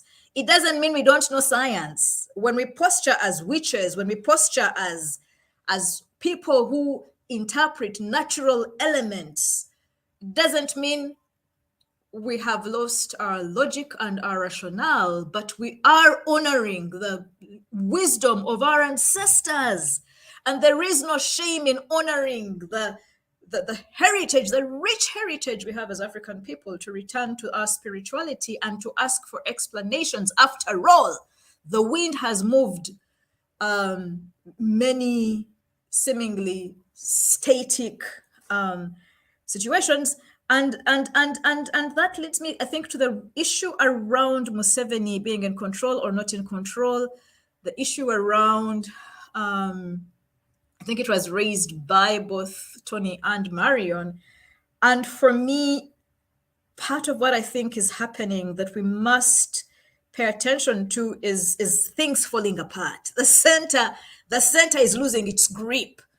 Is there a ring of mafia? Perhaps. Are these deep state questions and Museveni is just on the exterior and not an extension into the deep state? Perhaps. But perhaps he's part of both, that he's both in the deep state and posturing as the face of it, but because the mafia are losing their grip on power, they get overwhelmed. But also the performance. Museveni is a great performer. He's been performing as a civilian for the last 4 decades, pretending that he took off his military uniform. We know that he's not. In terms of strategy and tactic, Museveni is among the best, if not the best in our country. That is why he has been able to retain and maintain military power and dominion, militarism over Uganda, although we claim to be a democracy. And this, for me, means that his decision not to attend the burial was tactical. We know about the Arua stone and the kind of havoc it created. We know that, hey, people who have been stereotyped as violent and brutal in our country, sadly, are our brothers and sisters from northern Uganda. Okay? And so the idea of violence, a violent outbreak, the notion of control and managing when things are falling apart, for me, is displayed very clearly in the tactical decision not to be there. I want to underscore, it wasn't only Museveni as president who was not at the burial. Robert Kyagulanyi Ssentamu prioritized Geneva. And I'm not saying it's wrong. I'm just saying that sometimes tactical, strategic opportunity cost has to be weighed. And one thinks in terms of damages. Where do we salvage our position better? And offensive attack is not always the way to go. Sometimes it's important to retreat, take a fallback position. In terms of tactic and strategy, Museveni knows that perhaps because he has forced us into submission for the next 5 years in his program is 5 years come, we are at peace. So going to northern Uganda in a moment of crisis like this necessitates a lot of strategic thinking and planning. And for me, just like Kyagulanyi did not go, because we know that these issues around the protest, issues around Buganda, and Kyagulanyi being the new face of Buganda resistance, while Dolo is the face of the northern challenge. And so we are still at war. Jipir and Labongo are still fighting. We know they weren't there, which takes me to the question around the opposition that Marion asked. Marion asks and says, there are also those opposition members. We saw them sweet talking. We saw Mao. Mao was forced. The spirits are also very tactical. If Museveni is, our ancestors are too. We come from an ancestry of great warriors. We must never forget that. And in terms of spiritual guidance from the history of our people, we should look at the tactics. But so the wind forced Mao to speak in tongues. We heard him speaking in tongues, changing from it was cancer to, hey, my son was poisoned. And he's translating for a truth teller. Don't undermine that. So was it tactical for Mao to sit besides Nathan or Corey? It was stupid, but you wanted the limelight. That's what the limelight costs you. Hey, the limelight comes with a cost. Mao, listen to what the ancestors are saying. And they spoke through the wind. After the wind came, Mzee Nathan was like, you do what you want. Me, I'm done.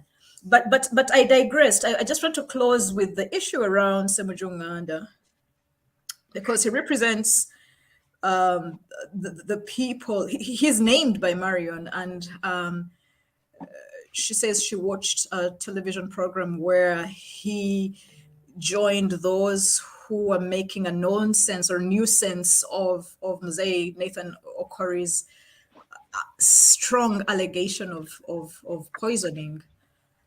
And I want to say, very similar to Jacob Olanya, very similar to Ruth Ocheng and the Cancer Institute leader, that doctor who spoke, very similar to those in the NRM, in the majority party in parliament, who are using their talent and skill and expertise, professionals, to sweeten their tongues in the service of oppressive power. If a man like Semujunganda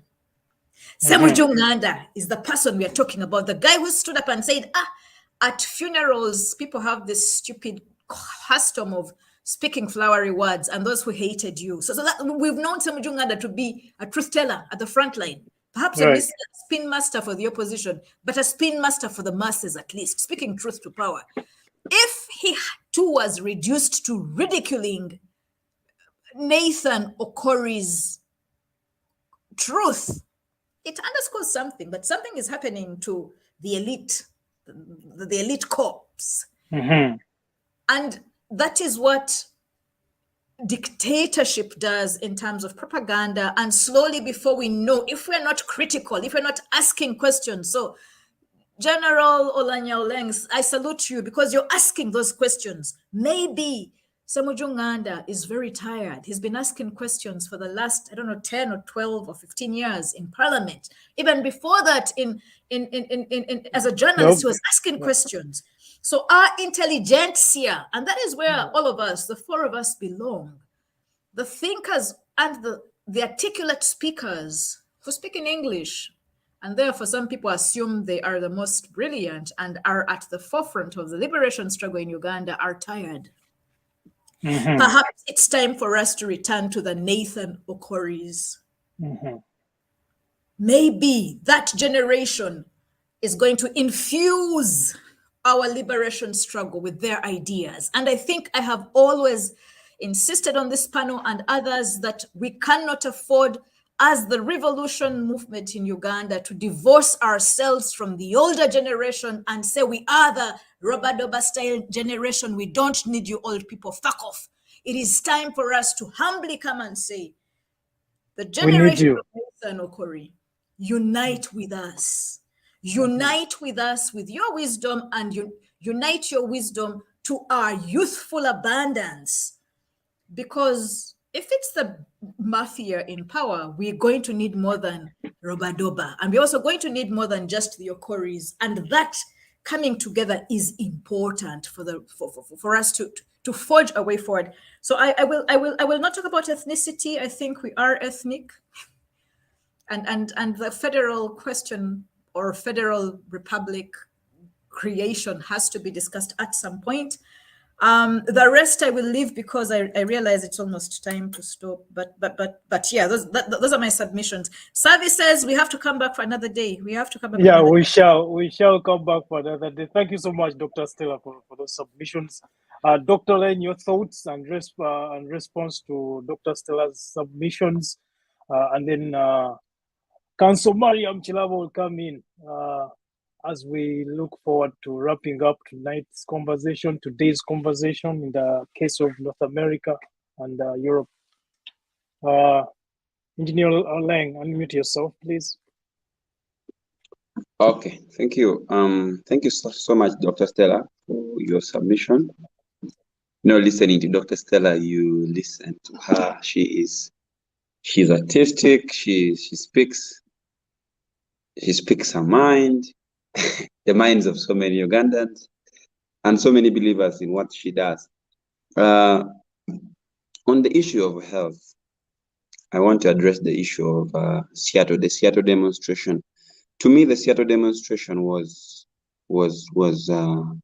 I would call it untimely, was untimely, was appropriate, was insensitive. So I've used both the positive and the negative language, and this is my justification of the same. What they were protesting, they had the grounds of the protest were worth the protest, but I think the timing was bad because, trust me, the issues being raised about health system in Uganda is quite a matter that you can't run away from. Okay, it is true the health system in Uganda has issues. It is really to the bare minimum, and so those people decide to raise their voices, irrespective of what judgment has come out from the public. On the issue of public service, still, I'm just sitting on a few main points. Yes, Dr. Stella mentioned that the speaker had a school next to his home, about 100 meters from his home, that had no finished school classroom blocks, had no windows. Yes, that's true. But most importantly, the speaker, as a speaker, cannot do all these things. You see, when a government functions, the government functions as a system, as a unit. There are people who work at all levels of government. Him alone, I don't think he can do it alone. It's a system. But at least at this personal level, I saw around that school, in that school, he constructed, I think about 6 or 8 school and teachers' quarters. He built teachers' houses, which was good. That is his personal initiative. I believe that wasn't government initiative, it's personal initiative. We need to give him credit for that. And then the other thing that we need to give credit to him, maybe which you did not see, around that school also there were 2 churches that the speaker built. So on the question of service delivery, yes, we have issues with funding. Government has lost priority on which areas to fund. We fund a lot of our military arrangements when we're not at war with any country. We're not at war with any other stakeholders outside Uganda, but we focus on a lot of militarization of this state. We need to demilitarize Uganda and live more purposely. I saw at the barrio of the speaker, there was a lot of military deployment. And even there are very many members of the community that did not turn up for the barrio simply because of the fear. You know, in northern Uganda, the guns just went silent about a few years back. And this part of the country is wounded. This part of the country is sick. This part of the country is under trauma. I mean, they are 35 plus years behind other parts of the country. So when you see that kind of deployment, even at the procession, when they're bringing the body of the speaker from where the plane landed to his home, I was moving. I decided to leave the entourage that we had moved with. I decided to walk among the people, and I could see soldiers even beating people to create way. I mean, people were in procession. Who the arrangement says they should move in the procession, you are beating them. These are things the media did not report.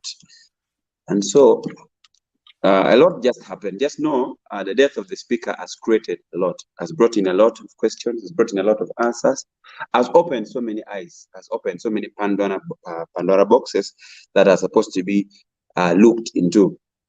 And also, most importantly, I want to agree and also disagree with people who think in the ethnic line. The death of the speaker in this regard, to a very large extent, has united Uganda. I want to agree to that fact. Has united so many Ugandans. I can believe that if it was not the death of the speaker, perhaps we will not have time to discuss a lot more things with Dr. Stella and so many Ugandans on this platform, because I mean, we would be going about our other arrangements.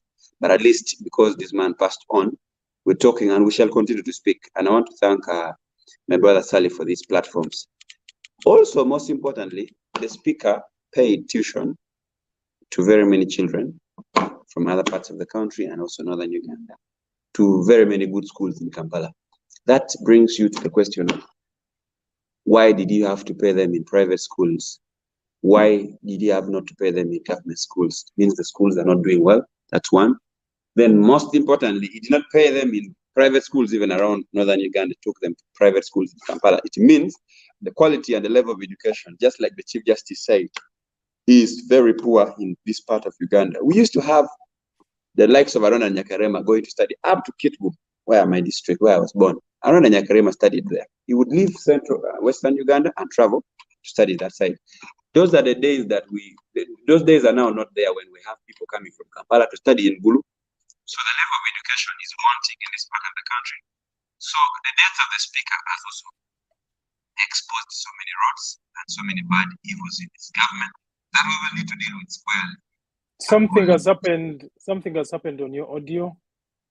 Not sure what it is. Can you get me now? We get you, but you need to. Can you mute and unmute again? I'm not sure what's going on. Can you get me now? We do get you, but we have it's very pitched. I don't know why it's pitched. Yeah, so that's what was right. I had completed my submission already. Okay. All right. Marion, your thoughts as we wrap up on this conversation. First of all, I wonder what your thoughts are in regards to demilitarizing the nation at such a moment in time, and your thoughts pretty much on the other people's thoughts as well. If you have any responses, Marion, do you hear me? Marion.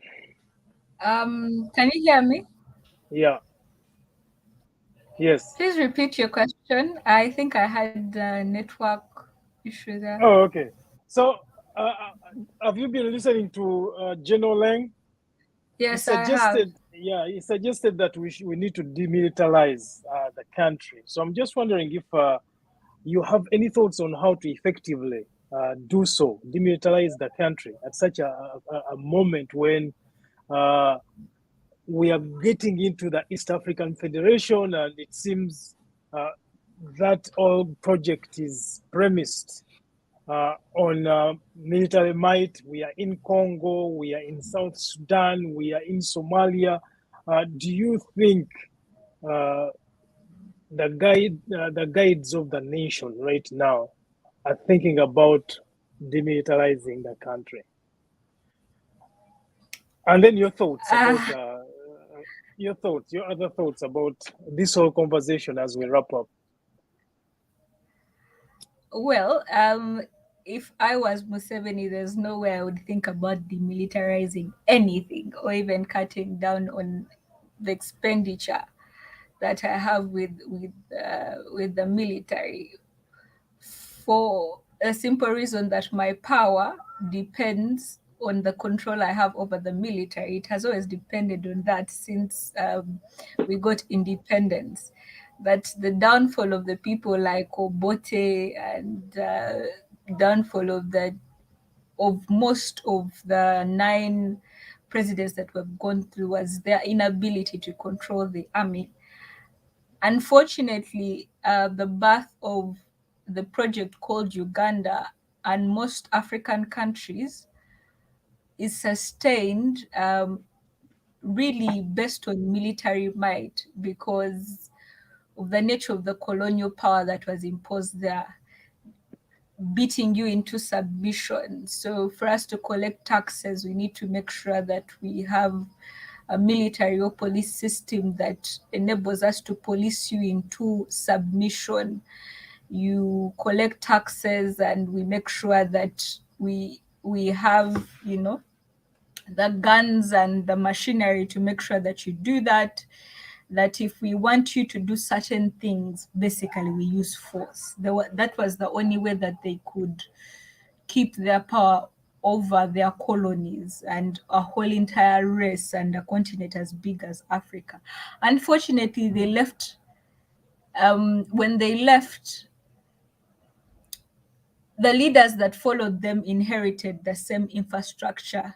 I think no one, it's either they did not think about breaking it, or the fact that perhaps it was too complicated to break, considering the amount, the long years that they had spent. So it had become complicated and intertwined into, let me say, our system of rule, but also for someone who wanted to consolidate power at that moment, it was only beneficial that you use perhaps what your predecessors have used in order to what?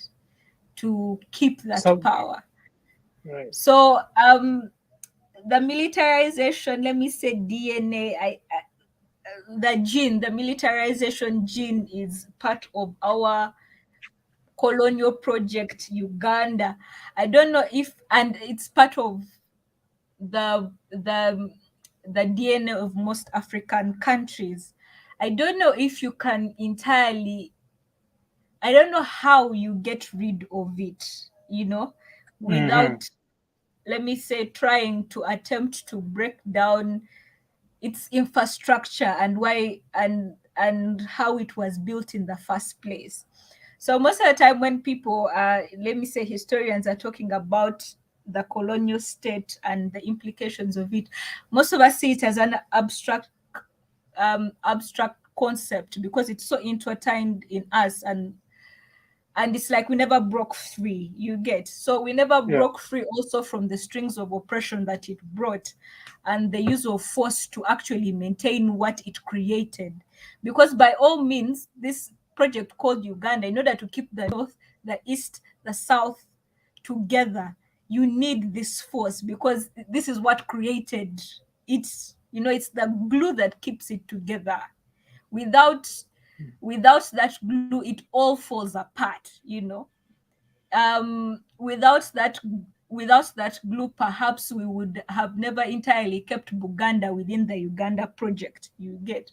Without that glue, perhaps the Yira state would have seceded already, and the fact that we had to bring the full military and kill over hundreds of people together with their families in Kasese. So how do you demilitarize Uganda and perhaps other African countries? I think you have to break down the structure that created them in the first place. But how do you break that structure and still keep Uganda intact? I don't know. I don't have answers to those questions.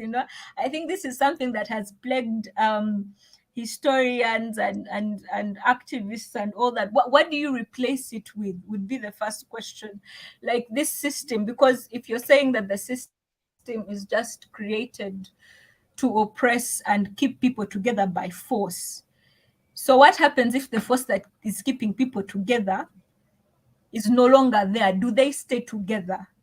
You get. What would happen? Let me say, initially, what would happen? Imagine a situation where there was no military to make sure that Buganda stays part of Uganda. There was no military to ensure that the Cholis do not stay that the Cholis stay part of Uganda. If there was no force, imagine a Uganda where people could do practically what they were free will to do. Would they still be part of it? You get. Maybe those are questions that we need. So how do you keep it together without the force of the military? And it's very important for us to transition from the military state to a civilian state. But is that possible if the country was forged in gunpowder and oppression? I don't have those answers. Maybe we will have the answers, as people always say that, we are a young country. Africa is a young continent. We might have the answers perhaps in 100 years to come. I'm not sure about that. They always give the thing of Europe has gone through so many wars and they have been conquered, and maybe we will find our way at the end of the tunnel. I'm not sure. When it comes to the other things, I do maintain that together with those conversations, when Tony talked about that he does not believe that this whole issue has divided us, well, I would say yes and no. I would say yes, it has divided us. It has brought out the ugliness that there are certain things that we still hold dear to us, and it will never change. Certain times we are unwilling to look beyond tribe. There are some people in this country who are unwilling to look beyond tribe, even with actually questions of service delivery that affect all of us, but they're unwilling to look beyond that.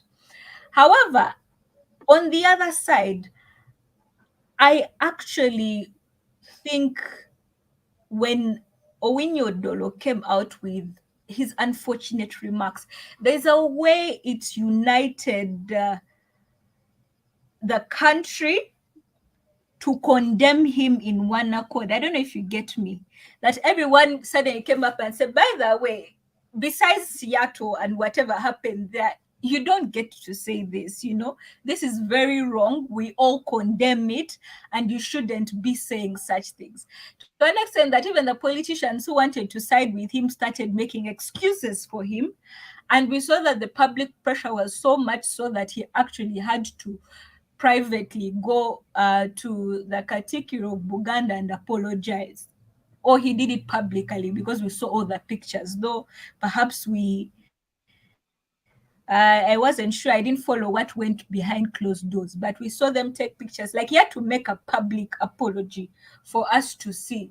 So maybe if you put that as a way of uniting, maybe you could say that coming together and saying, we condemn such rhetoric, and you as a person in this position shouldn't be able to say such statements. But the fact that Owinyi Dolo even felt comfortable enough to say such statements in public and actually play the tribal card also shows you that he knows the power of the tribal card, and he knows that it can still be used, to kind of as a defense, or to kind of invoke people to act in a certain way. So in a way, he kind of showed the divisions amongst us, and they came out really so throughout the whole debate, of Buganda versus Acholi and all that. Am I still together with people? I'm not seeing other people. Yeah, we are still together. Yeah, my screen shows only me. I was getting scared. So I thought I was alone in the studio. So in that way, that's how so in that way, that's how I see it. It could be on one hand and the other hand, but mostly I think it brought out a division more than actually uniting people. When service delivery, yes, I still stand on that. We need to think deeply about that. There's no one who is safe under the sun. It affects every one of us, Like Stelanya, as you talked about the road. I mean, for all the years that Olanya had been there, he never thought for a second that he should even fix the road leading to his home, And with all that power, he could have managed it, right? But he simply didn't care. Maybe he thought that death was so far away from him. Why did he have to think about certain things? But death is very near, more than we know now in this politics of poisoning, blood clots, and assassinations. No one is safe. So we need to think of making sure that hospital is fully equipped, so that even if my enemies come for me, I can save my life and maybe that of my children, Yes, tribal divisions have already handled that. But I think the biggest takeaway from is that the dictatorship helps no one. Right. It does not benefit anyone, apart from, let me say, the ultimate. But I also think even if we say that Museveni benefits from him, but it must be nerve-wracking every day to watch people drop dead around you and not think that how long will you be safe, And if we were to, for a minute, to maybe take Tony's theory that maybe there's some kind of mafia and yes, and that maybe Museveni is not. But that would be more scary, don't you think so? That there's someone killing people around you and you don't specifically know who it is, and you're caught unaware when people drop dead. Don't you think that you would be the what? He would be the next to drop dead. But let us assume that he knows whatever is happening. But wouldn't you think that these people one day are going to turn on you? That you keep on killing people left, right, and why would you need to? What is the sustainability of you needing to kill people to keep in power? You know, you die by the sword, you live by the sword. You live by the sword, you will eventually die by the sword. You know, those are things I would be thinking. How does he sleep at night with all this? It must be very complicated to maintain this uncertainty and this complication called Uganda, you know. So to me, at the end of the day, no one is safe in a dictatorship. You know, we must all thrive for a democracy. It helps each and every one of us sleep better and not sleep with guns under our pillows and knives and having to have wine and food testers all around us so that we don't accidentally get poisoned by God knows who, or having to get Russian poisons just to kill our enemies and silence them. Like, no one does. History has shown us that dictatorships will always fail. It might take, let me say, 50 years, but it never ends well. It's only maybe in few circumstances. It never ends well for anyone involved, whether it's the people, whether it is the people in power, it never ends well. So if I was Museveni, I would be like, I have had my time. It has been good. Let me look for a way to hand over power in a more, if I was a dictator, I would say, in a more controlled manner, a semblance of, of democracy, so that at least one day I can brag like Kenyatta that my son can take over after, let me say, 10 years, at least give the people hope, give the people hope that you can always give power back to them. If you were a sharp dictator, that's what you would do. Find a way to control the succession so that it's not as brutal and as bloody as it could be for your family and your people. Just thinking pragmatically. Yeah. Thinking very pragmatically, and I think remembering how the mighty Gaddafi left and how his family is navigating the politics of Libya right now. Dr. Stella, wrap up in 60 seconds or less. Right. I want to thank you, Henry, for highlighting the importance of learning from even trauma and grief. And Uganda must take these lessons, however difficult they are.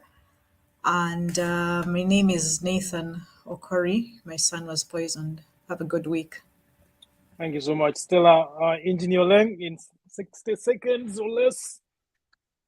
There's nothing much I have to say besides ending the same way Stella's ended. And my name is Nathan Okori. My son was poisoned. Thank you so much. Marion, are you wrapping up in the same style? I don't think any differently. Just that we might be heading through turbulent times, but it's nice to see a little form of resistance in people like Muzei. Those small acts of defiance keep the hope alive. So it was a good thing. It was sad to see, but also it was comforting to see that there are some people who will still fight on no matter what. Yeah. Thank you so much again to all the panelists that have been discussing this very important issue. Thank you so much for this, for your time. Thank you so much to everyone who has been following us on the socials, the different socials, Twitter, Facebook, YouTube.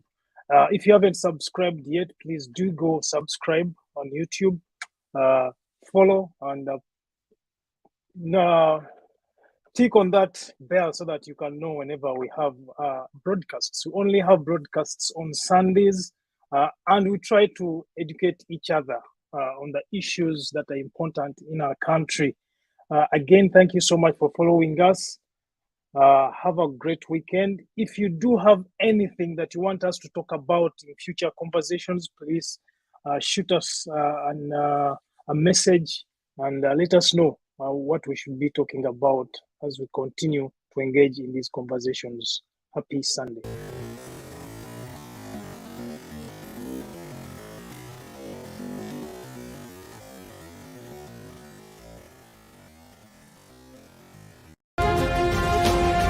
This is the state of the nation.